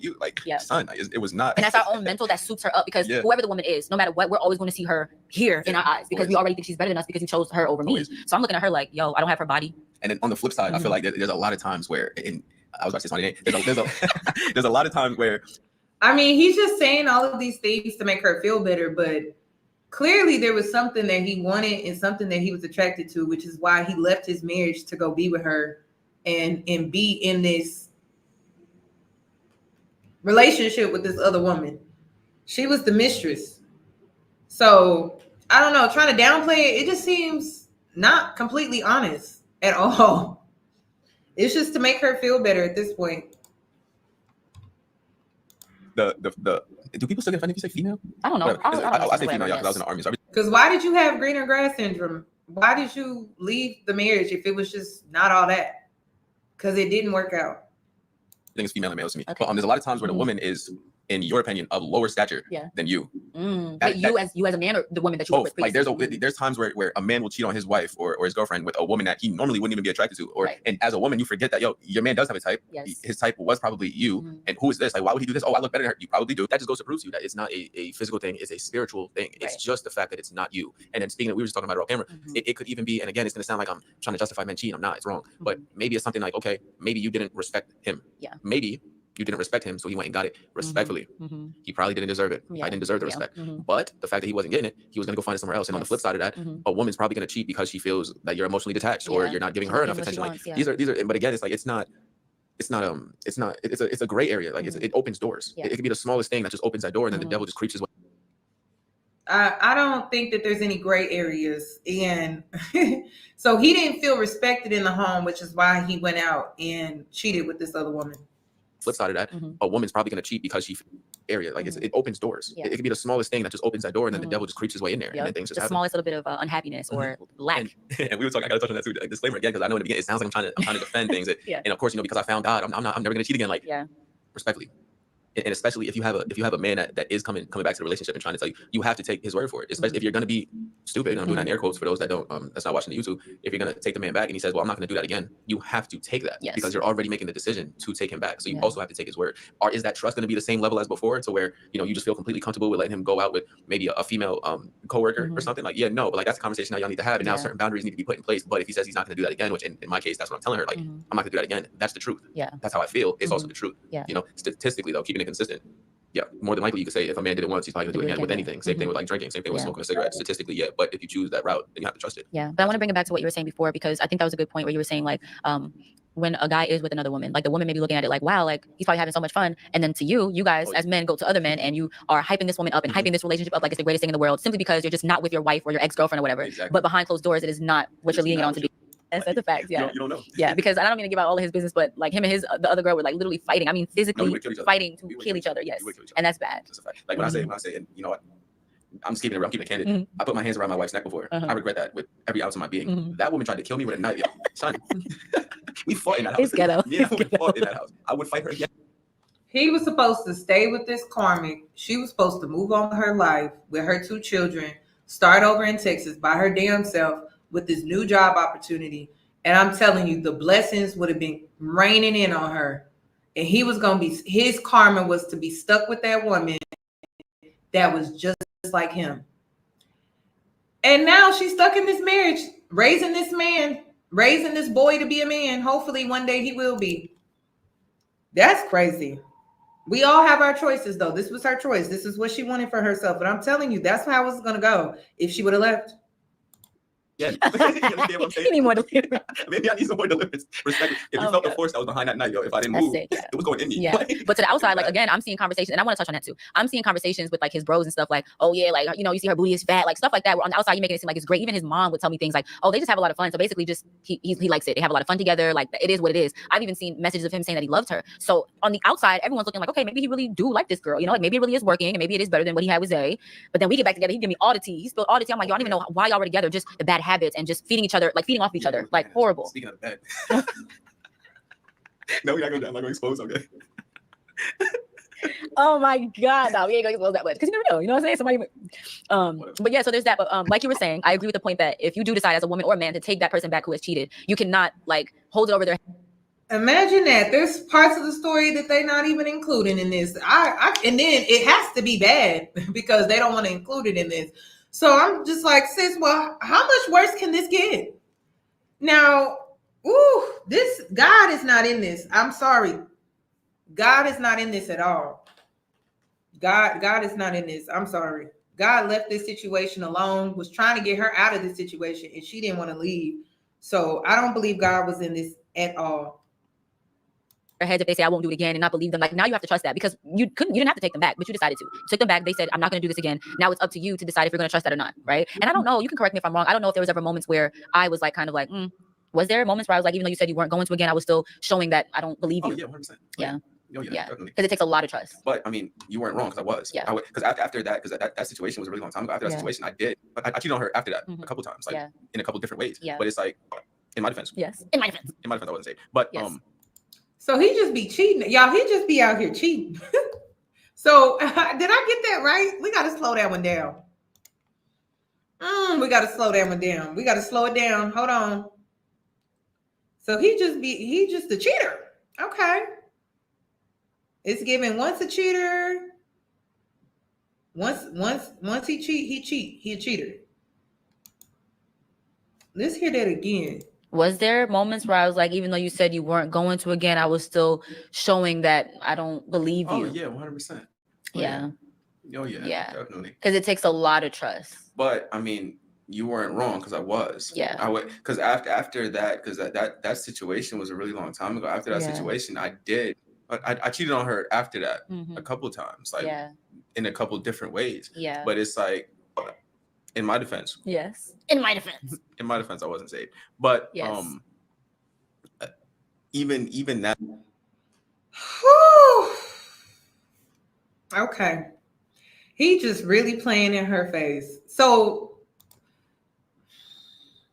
to the women that were like, oh, he probably cheating right now. You know what? He probably is. He probably is. She ain't going nowhere. This crazy. God ain't in this at all. I'm sorry. That situation, like that particular woman, that just happened to be a relationship that I got into, which is why it hurt her so bad. But there was, and I'm gonna make you look stupid in air quotes again for those that aren't. There was multiple women so I didn't even care about her, and it took me longer to get to that point to cheat on Zay, and I didn't care about her at all. Like just completely open with it too. Like, oh, where are you? Oh, I'm in this state visiting an ex. What? So there you go. Yep. That's what I'm doing. Yeah. But on the flip side, like you were saying, which is a great point that you made, like if you see that person is doing things that they wouldn't normally do, like being outside of themselves, for example, like you being with that woman caused you to exude a lot of jealousy. And I've never known you to be a jealous man. And this is another way how God will turn things around for good, right? In that particular situation, as a woman, you're probably going to focus on all the things that, she may have that you don't. Yes. But you're not focusing on the good things that you may have that she doesn't. Yeah. And it's crazy because those things, and I just talked about this with my barber, because my barber was like, yeah, the crazy made me run right back. I'm like, bro. And it's like, son, like, respectfully, she was just like me. And not only in ways that, like, humor wise or anything, which like, okay, yeah, we laughed at it.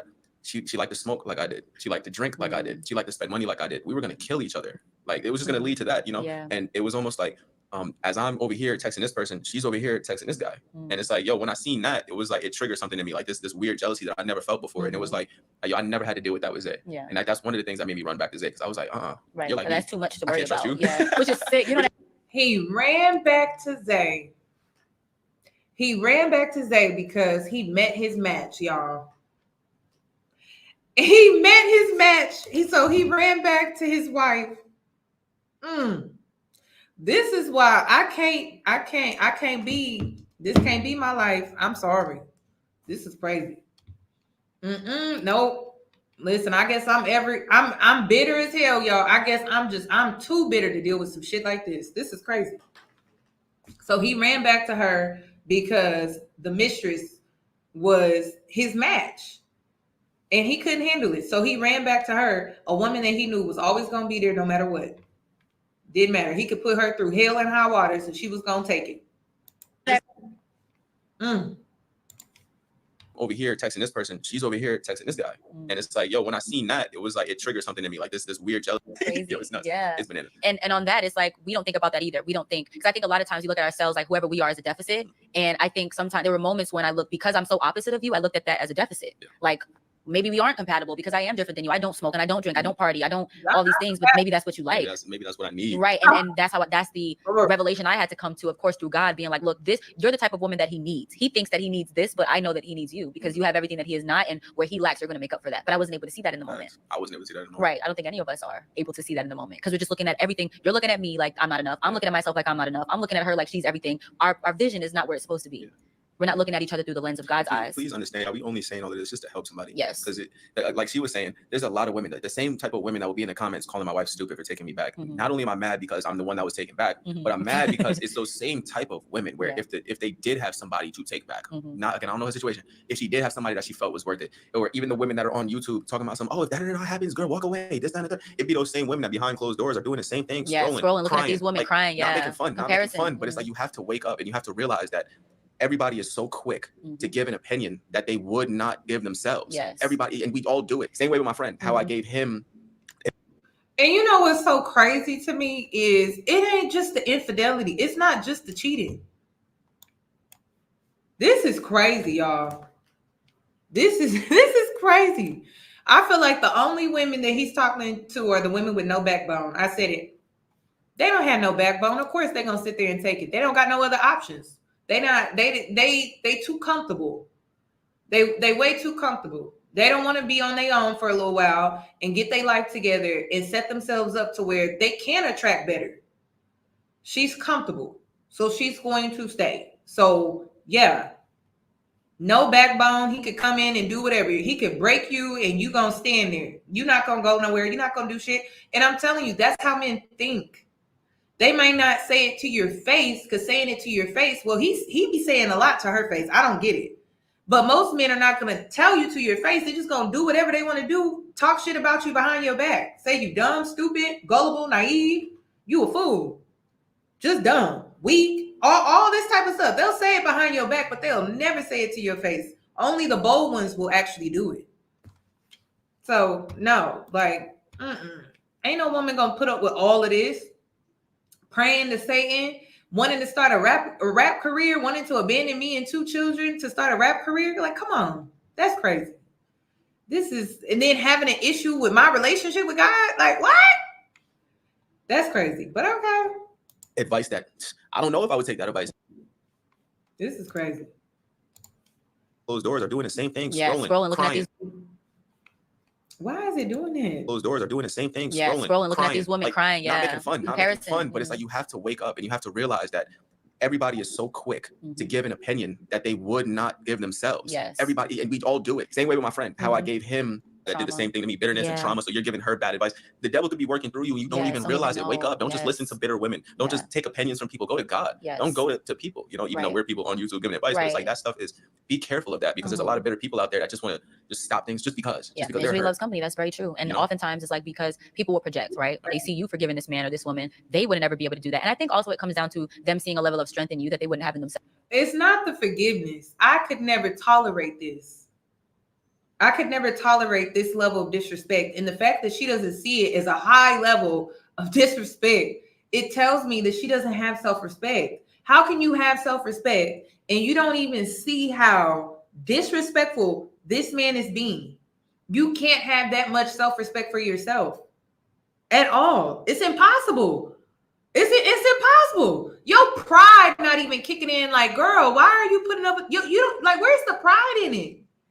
There's no, and I'm talking about self-pride. Like being the type of woman like, oh, I would never deal with nothing like that.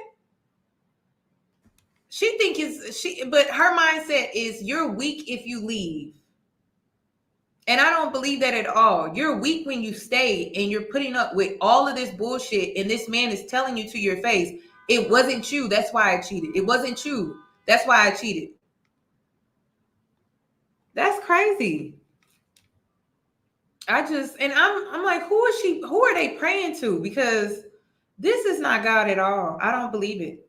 And that plays a big part too, because it's like, I would never be able to do that, but I'm sure that they see that there is a level of something in you that is able to do that. And so I think they label it as stupid to try to cover it up, but I feel like it's the weaker thing to walk away so quickly. And that's my opinion, because I think it's easier. That's the easy way out. I wouldn't say weaker. It's definitely easier. It's easier, but it is the weaker though, because it's being open and being transparent and forgiving somebody, doing all that. That takes a lot more strength. That is the weaker option, is to just walk away and run away because, oh, he cheated or she cheated or it's hard or whatever, which is why no one's getting married. No one's interested in marriage, because why? We are still human. Nobody's going to be perfect. We put these expectations on people that we wouldn't want other people to put on us, but that is the weaker option. How I view my wife, I wish. But what about the expectations that he's putting on you? You know what's so crazy? If you listen to this woman talk, she never considers herself at all. She doesn't. It's always the man, the man, the man, the man. She don't even consider herself at all. What about the ridiculous expectations that he's putting on you to stand here and take all of this? Like, that is insane. This is not love. This is not even like. I don't even think he likes this woman. I feel like a stranger off the street would treat you better than this. And that says a lot. That's what I'm just like, okay. All right.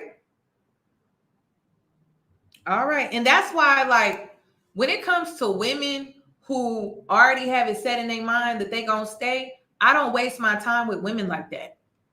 Don't come asking me for my opinion on nothing when you know you're not leaving. Don't have me waste my time like that. Stay. Let that pain, it's gonna hurt, but you gonna stay. So leave me the hell alone and you deal with it. But don't come to me and you already have it in your mind that you're gonna stay. Don't have me waste my time like that. If you staying, I don't want to talk about it. Deal with the pain and the hurt and all the bullshit that comes with it, because that's what you signed up for. Because you staying, right? Y'all could like feel my thoughts or something. Like how I viewed my wife was feeble, was insecure, was pathetic, until I understood what that standing was. And maybe I'm speaking to somebody that is standing right now, and maybe your husband don't. And you know what's so crazy? When it comes to how he used to view his wife, the words just form so easy. At the beginning of this live, when she was asking him, what is something like, how do you think of me, or how do you see me when you close your eyes? He couldn't answer that.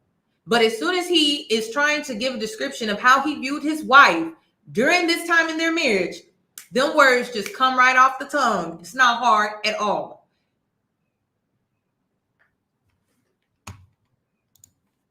Not hard at all. So when I say he is playing in her face, he is playing in her face. Anytime he needs to give a description of how he viewed his wife during this time in their marriage, words just come to him easy. But he couldn't even sit there and close his eyes and think of something nice to say about his wife. That's crazy. Okay. Don't see you, doesn't see you. But how I see my wife now is completely different. It's strength, it's courage, it's determination. Like I see different qualities in my wife that I did not see before. I didn't respect strength and courage, everything that she needs in order to deal with his bullshit. My wife the way that I respect her now. And it wasn't until I had that respect for my wife where I could honestly say and believe and know that I wasn't going to do those same things again. It wasn't until that, like that needs to happen as well. Because there is that level of like, you don't respect that person enough. Like how we would have those conversations. Now I'm speaking to the men. There's times where you would tell me like, oh, like, it gets clouded sometimes because it's always said over yelling usually. And it's like, you don't respect me. Like, how could you do this? As a man, you have to hear those words and you have to understand that those are facts. As men, we love facts. Those are the facts. You don't respect. So he said during this time, he did not respect his wife. That is what he is saying. But we are bitter if we don't take a man back who is exhibiting that same behavior. Make it make sense. Contradiction. That is what that is. Why would I want to take a man back that doesn't have any respect for me?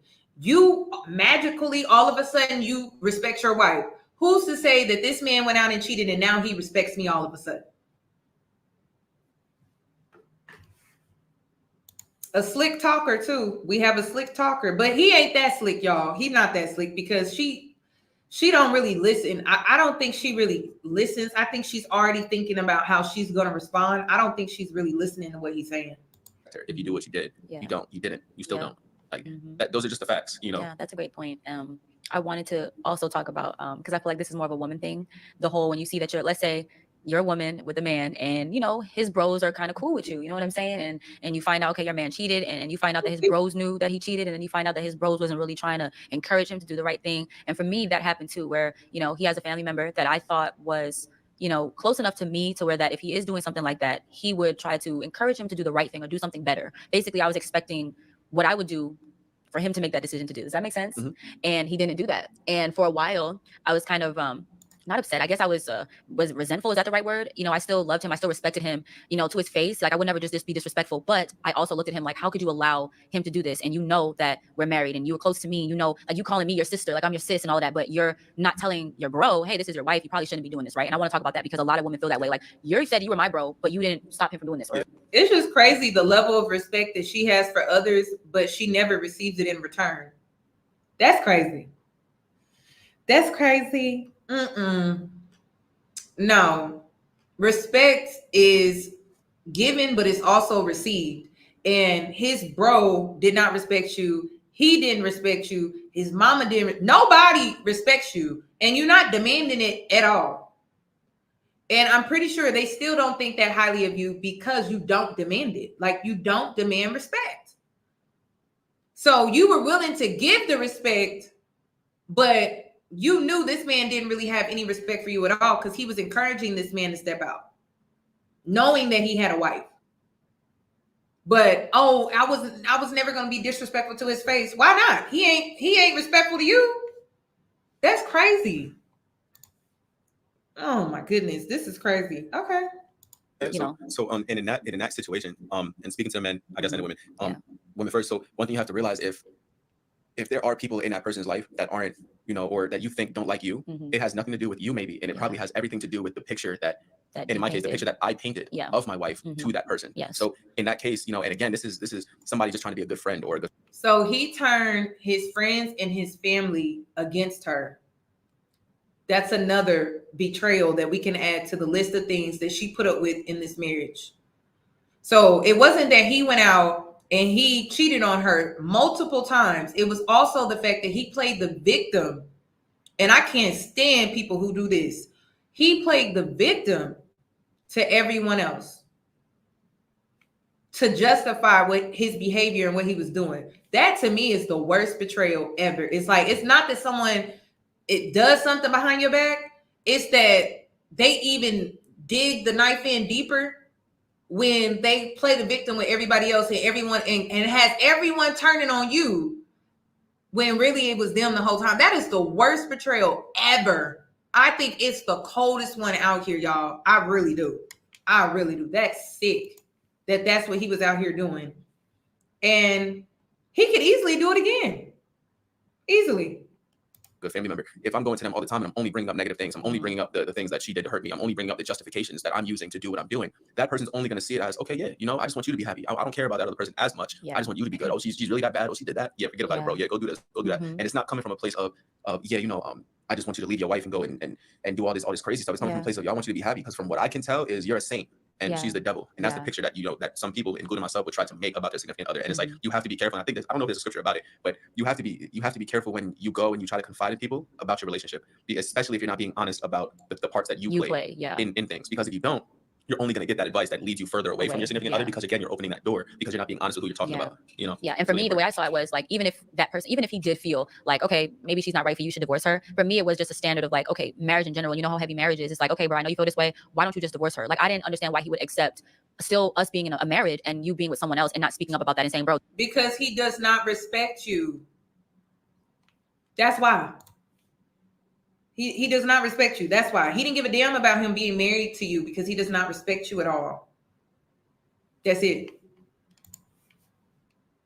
The least you could do is, you know, divorce her. And it's like, I thought that person had more respect for me to be able to tell you that. And even that was like, okay, I'm expecting too much, because his loyalty is not to me. And my problem was thinking that, you know, because that's his bro and his family member, that's my bro too. And not on that level, but enough to where that respect would be there. That doesn't mean that he didn't respect me, but like you said, the loyalty is to you. You're his family. So at the end of the day, he's going to care more about your feelings and what you're going through than how, you know, than me and how I feel. Especially if they don't get the whole picture. Especially if they don't see it. And I was feeling that way for a long time, because I'm just like, man, like out of all people, out of all his friends and all of that, he was the last person that I expected would do something like that. But again, I can't expect myself out of other people. I can't expect someone to be loyal to me when, you know, that's not my friend. That's not my, you know. And to speak on that, it's like there's people like my mother and my aunt. So my mother will tell her to just give up on it, because you know, she sees me and she hears the way I'm talking about old girl, and she thinks I'm happy. So she's telling her like, well, I mean, I think she's happy, just not a third. But she's telling me behind closed doors when we're talking, like maybe I say something about Zay or I say something about the other girl, and then she puts me in my place and she goes, you don't talk like that. That's still your wife. You know, so it's like those conversations do happen. You know? She frustrates me, but I don't like the mama either. His mama, she didn't do nothing in the situation either, but she frustrates me. That's what it is. Frustration. It's frustration. It's not anger. It's frustration, because it's like, You really allowing this man to play in your face. He done dogged you out in front of his friends, his family, social media, because he was posting the stuff to Instagram most likely, or Snapchat of this new woman that he was with while still being married to you. And then this, let's all keep this in mind that he did this after she had a baby. Well, no, during the time that her pregnancy, and then afterwards.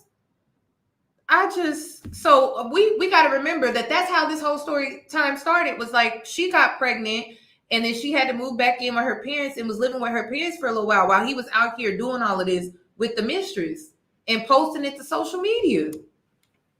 Oh, he put her through everything that he could. It's just insane. But we bitter if we don't want to put up with all of this. That's crazy. And it's so weird that, you know, like you said, because it's like, if she's going to you telling you, hey, you probably shouldn't do that, that's your wife, X, Y, Z, you're wrong for this, why come to me and tell me, oh, he's happy, just move on? If anything, it should be more so, look, I don't like what he's doing, I don't think he deserves you, move on. But she almost made it seem like, because what you're doing is my mom was speaking out of a place of bitterness, because she wouldn't do that. She never did that. Yeah. You know what I'm saying? Like, same thing with my, I think it was my first stepdad or whatever. Like, his wife is bitter, or no, his mother is bitter because she wouldn't put up with nothing like that and told her that he's happy, move on. And she didn't even take that advice from his own mother. And it's interesting because I'm like, that's one hell of a thing to say to your daughter-in-law. But it was some honesty there. She was being honest. But he's saying that his mother is bitter because of his dad cheated and she left him. Her experience, such and such, I really don't even know what happened, but such and such happened, she walked away. Yeah. Because she doesn't have that. She didn't have the capability of that forgiveness until my stepfather. And then, ladies, another thing that really irks me when they talk is they try to make it seem like the only way that you can forgive someone is they have to remain in your life. And that is not true. You can forgive and you don't have to allow people back into your personal space. Forgiveness is all about changing your perspective and your outlook towards the person who caused you hurt and pain, so that you don't feel like you have to carry the burden of what they did moving forward in your life. So to get rid of the anger and the bitterness, you don't want to carry that with you because that's baggage. So forgiveness is really for you to change your perspective, to change your emotions and your feelings towards the situation and the person, so you can move forward and move on with your life and not have to drag that baggage of anger, bitterness, resentment, or disappointment, or however you feel when it comes to what they did. It's so that you can get to a point where you can release it and get it off of your shoulder so that you can move forward in life. It's not that they have to come back into your life. They don't have to come back. And sometimes you can forgive without closure if you need to. You can forgive without a final conversation. It's something that you do within yourself. You reflect, you do some introspection, you talk to God, you journal, you heal, you go outside, you do everything that you need to do. But the whole purpose of forgiveness is getting to a point where you can finally release it and let it go so that you can move forward with your life. That is what it's about. It's not about allowing this person to come back into your personal space, because who's to say that they have really changed? You may have changed, but who's to say that they have? They may not be ready to change like you are in the ways that you're willing to forgive. So sometimes it's just best to just cut your losses and keep it moving and move forward. It's not about allowing that person back into your personal space. It's so that you can really let it go and heal and move forward in life. When she was speaking to you, she was speaking from that place of bitterness. The same advice that she would give to my other aunt. You know, it's like you got to be careful with that. You got to be careful who you go to for advice. Yeah, and so it takes a lot of forgiveness, like forgiving all of their friends, forgiving their family members that you may have spoken to, especially if y'all been together for a while and you did create those bonds with his friends and family or her friends and family. A lot of forgiveness, a lot of trust, and honestly, I probably didn't really get over all of this up until a couple months ago, if I'm being honest with you. Like, cause like I said, I used to have dreams about it all, and it used to just mess with me, you know, like, and I would think about it, and it wasn't over time, the level of how much I would think about it and stuff, like it decreased, you know what I'm saying? But the thought was just still there, where I'm like, I can't believe it still happened. And I'm not thinking, oh, that you're thinking about her or anything like that, but it's more so just having to get over that. I need to check up and see what she's doing, or checking social media, or like, you know, little things like that I know I don't need to be doing anymore. But that you may get. She was torturing herself. She was really torturing herself over this situation, comparing herself in that way. That's really, really sad. And I feel like this is more common than women probably would like to admit, I know there are plenty of women that get stalked online by a woman that you don't even know, all because of a man searching you online, bringing you up in arguments that you weren't a part of. Maybe you've been mentioned among his friends or his family, and now you're getting stalked online by a woman that you don't know, you've never met. You have no issue with her at all. And it could even be that you want nothing to do with that man, but this woman is stalking you because maybe I don't know, like maybe in an argument you were brought up. And so now she's sitting over here comparing herself and you don't even want the man at all. It's crazy. Like, you'll be surprised how this happens more than you think. More than you think. And it's obsession. And sometimes it becomes a part of a woman's daily routine to obsessively watch you and compare herself to you all over an ain't shit man, by the way. Because this ain't no stand-up type of God. I'm sorry. This is not. But all over a man that you most likely probably left, got away from, but you're the woman that got away. And so he's like, he got this woman stalking you online. It's crazy. It's really crazy. Like, that's the world that we live in now. It's so crazy because I feel like it happens often. It happens a lot. It happens a lot. The temptations that I still struggle with, temptations, you know what I'm saying? Those things, they're only opportunities to choose God. There's opportunities. Every single temptation is an opportunity to be faithful to God. Every single time. Every single time is a temptation. That's an opportunity to tell the devil no. That's good. You got to look at it that way. But you know what? Here's another thing, because that's a good point. I wanted to say that in those moments where we are having those conversations and like you are finally, doing what you're supposed to do and you're walking in your role, there were moments even for me where I thought, I don't need to be here. Like when I was split, like 50-50, half of me was like, okay, that's my husband, I got to forgive him and keep it going. But then there was this side of me that was like, okay, he told me what he told me. He gave his life to God. That's great. But what if I want to start over fresh? Because there were moments I had thoughts like that too. And so we got to make sure we're connected to God too, because we could easily slip up and be like, well, I'm out of here. I could easily act on what I'm thinking and feeling and be like, look, thank you for admitting what you did. Thank you for, all this, God now, but I need to go because I felt like there was no way that I could heal while still facing you. I felt like I needed to be by myself and away from everything so I could just. The temptations he's talking about, it just sounds like a man that wasn't ready to get married and he should have never gotten married. And the advice that the men that he was talking to when he was in the military was just being honest with him. And, another thing about her as well, and it's something that I really want to start talking about more about, when you stay in a toxic relationship, you are toxic as well. When you stay in a toxic relationship, you as a woman can no longer be the victim because you start to pick up their habits and their ways because you're choosing to stay in this toxic relationship with this toxic person. You start to manipulate, because how do you fight toxicity with toxicity? You become toxic. So if you choose to stay in a toxic relationship, you are toxic as well. You are not exempt because, but he did this and he did that, but you staying, you are toxic as well, because how are you functioning in a toxic relationship if you two are not toxic? That's why it's best that you leave. And that's something I had to come to a realization about when I was in a toxic relationship, that I too was toxic because I stayed. I stayed and I was putting up with this and that. And if I knew that he was out here doing this, then I would try to get my lick back and I would try to do this and do that. It's just facts. Because the only way you're going to one-up a toxic person is being toxic yourself. So the longer you stay, sometimes you pick up really bad habits. You do. And then if you stay extremely long, you become a toxic person. And then you may, if you don't heal, then you may carry those behaviors in a new relationship.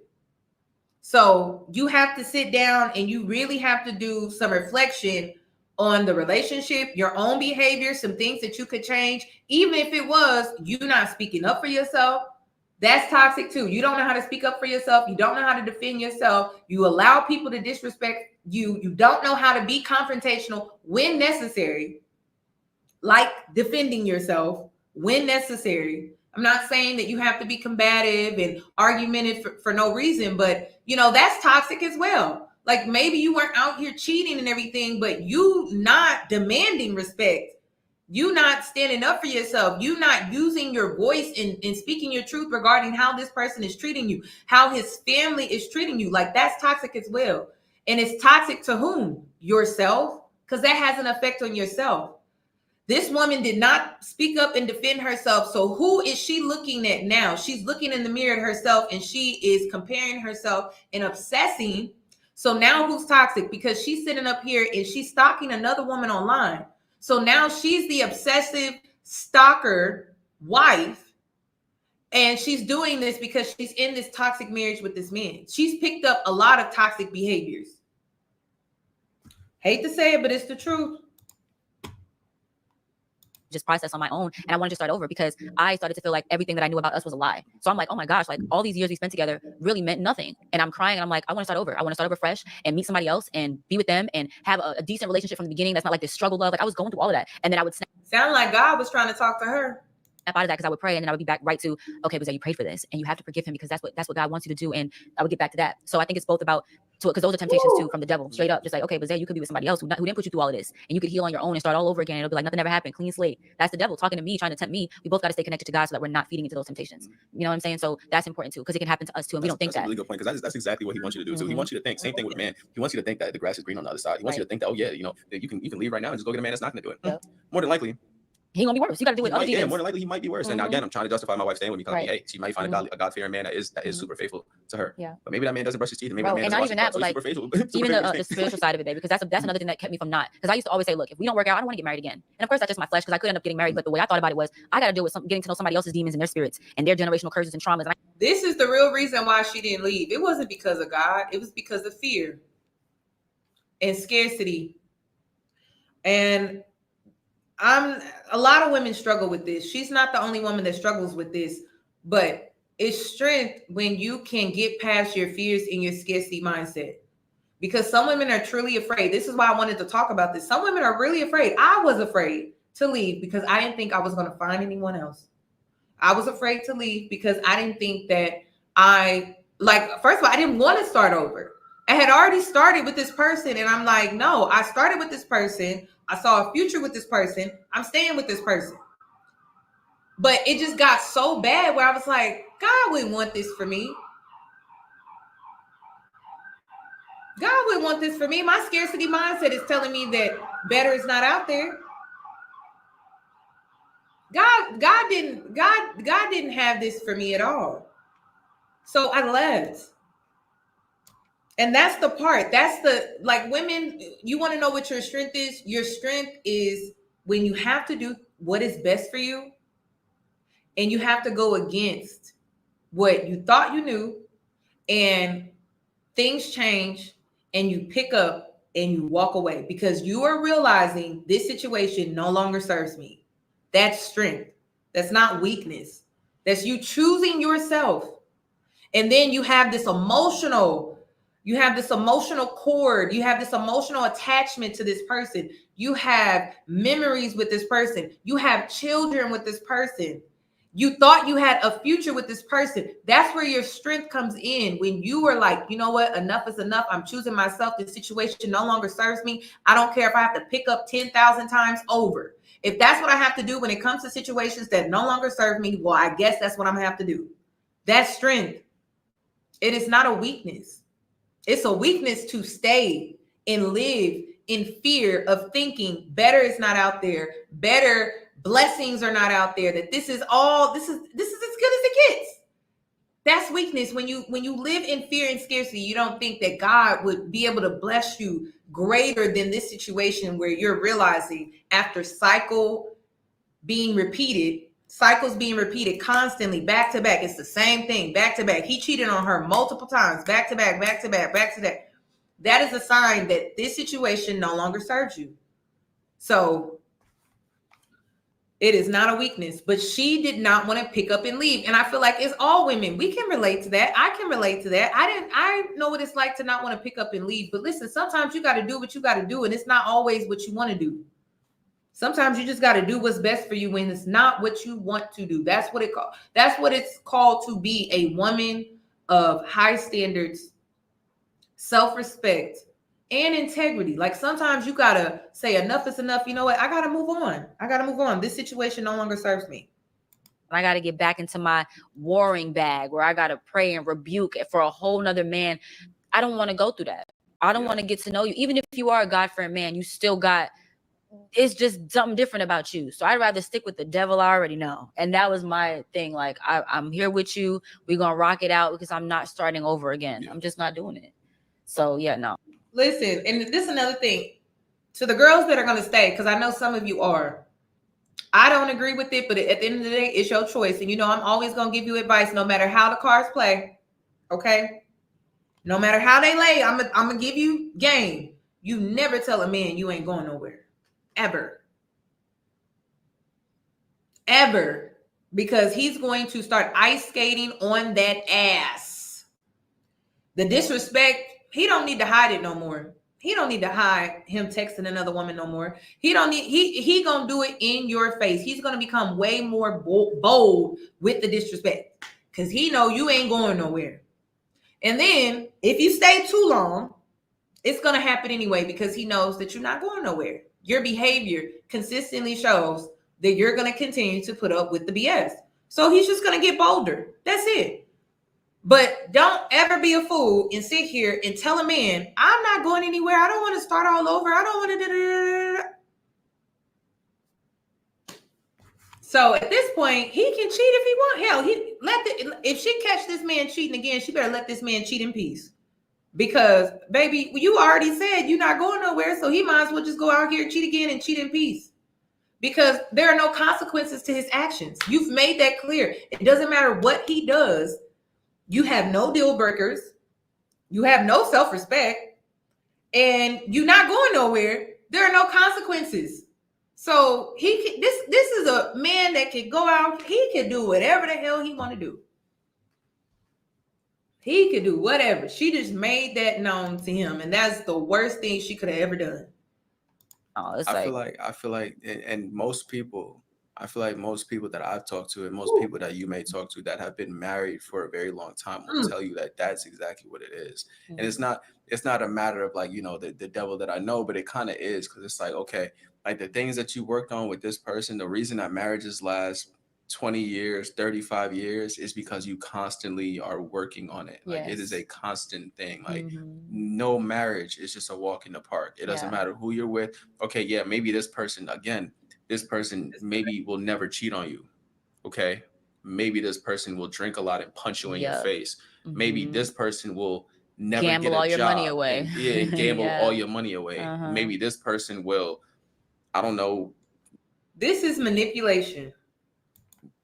Anything. I don't know. Anything. It could be anything. Like, it could be anything. And not saying that every person has something crazy, but respectfully, every person does because we are all sinners. We all have our things. It's like you got to learn a new person now. You got to learn their quirks, and like you may not like what you find on the other side. And I want to bite off of that because, like you said, marriage is not a walk in the park. And I think a lot of people think that because you get married and now you're in a committed relationship that you are nothing bad will happen. Like you're just nobody will cheat, right? Because we're married. Like you're not absolved from all of that. You know what I'm saying? If anything, it gets worse because now you're entering into something that the devil hates. Because we know that marriage is God's. God created marriage. So as soon as you get married, things become even worse. The trials and the tribulations. Listen, everything she's saying is a non-factor. And you want to know why? Because she just manipulates scripture. She manipulates her relationship with God to benefit what she truly desires, which is she don't want to start over. So all this advice that she's trying to package up and make it seem like it's Christianity and God really restored her marriage, it really just boiled down. It really boiled down to the fact that she just didn't want to start over. That's it. So they trying to wrap it up in a nice bow. I guess it's to make women feel better, to make herself feel better, but she didn't want to leave. She literally said it. I didn't hear nothing about God during that whole time. She explained that she basically just did not want to leave. Where was God in any of that? So was it really God that was saying it, or was it that's just the choice that she wanted to make for herself? Tribulations, and nobody most people don't look at it from a spiritual aspect. So once you do get married and things are hard, you get a divorce and you just chalk it up to marriage ain't worth it. Yeah, like you, and that's another thing. You can't, like you said, he was with her, and because that didn't work out, now you just done with everything, or based off of one relationship. You think marriage is just. From the women's point of view, you might not have been that, and if it's just boyfriend, girlfriend, you might not have been as mad if you didn't give yourself up to that man. But because you did give yourself up to that man, and you did think that was going to be your husband, when he did do what he did to you, it hurt even more. And again, that's maybe what our Heavenly Father tries to protect you from. That's exactly what when he says, do not have sex before marriage. Maybe that's one of the things, because you just gave yourself up to this man that wasn't meant for you, because look, he didn't respect you. And you know, it's just, that's very food true for thought. Yeah, I think that I think everything we said was pretty good. I hope we didn't miss anything. I hope we touched on everything that we wanted to touch on, because I think this is good to talk about, because nobody, when they get cheated on, nobody want to talk about it because it's embarrassing. And you know, there were points where I dealt with a lot of shame, and I wanted to run out and tell everybody my side of the story, because again, I know he's telling all his friends and his people only his side. So everybody's looking at me like I'm the devil and I'm the problem. And I so desperately wanted to tell people, like, well, it's because he painted himself out to be the victim and he villainized you.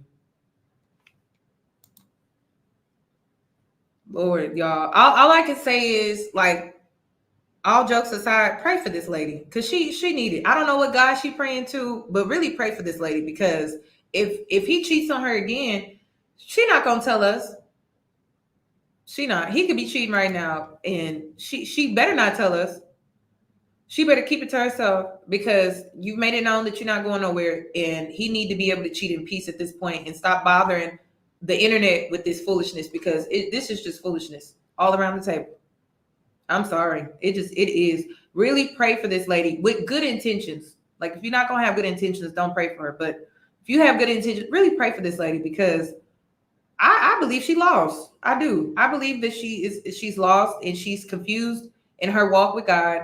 And I don't think this is God at all. God would not put you in harm's way like this. I mean, he strangled her. He cheated on her multiple times. He was praying to Satan at one point. He left her and abandoned her while she was pregnant. And I mean, he repeatedly said throughout this live that the reason why he cheated was because it wasn't her. And he also, like I said, he has a hard time finding nice things to say about her. But whenever it comes to who she is when he was cheating on her, all of a sudden the words just roll off his tongue so easily, unless he's saying, oh, but she's so strong and she has courage, and that's it. Anything that has to do with putting up with his BS. So that's all I got regarding this video. I don't think that this situation is of God at all. I don't think God restored this marriage. I think God was really trying to get her out of this marriage. I do. I think God was trying to get her out of this marriage. So the lesson in all of this is God trying to get you out of that relationship? Is God sending you signs that, hey, I'm trying to get you out of this relationship. I'm trying to protect my child from harm's way. I'm trying to get you out of this relationship. Because when the U-Haul broke down, she lost her job. Things weren't going as smoothly or as planned. And one thing I know about my God is when it's really God, things go so smoothly. No hiccups in the road at all. You would think, damn, is this a miracle on my life? So that's one thing I know about God is when it's really God, there's no confusion. There's no hiccups in the road. There's no chaos. There's none of that. When it's really God, you know, because it's just damn near perfect. That's the best way to explain it. And it don't come with all of this. It just does not. So that's all I got. Please give the video a thumbs up. I hope this helps who it needs to help. But that's all I got. I'm not going to talk about them anymore. I'm going to wish them well. And yeah. Thank you to everyone that tuned in. And I hope to see you in my next one. I'm going to be talking about Dream Doll. So good night, ladies. Good night to everyone that was tuning in. If there are any men in here, thank you. Good night.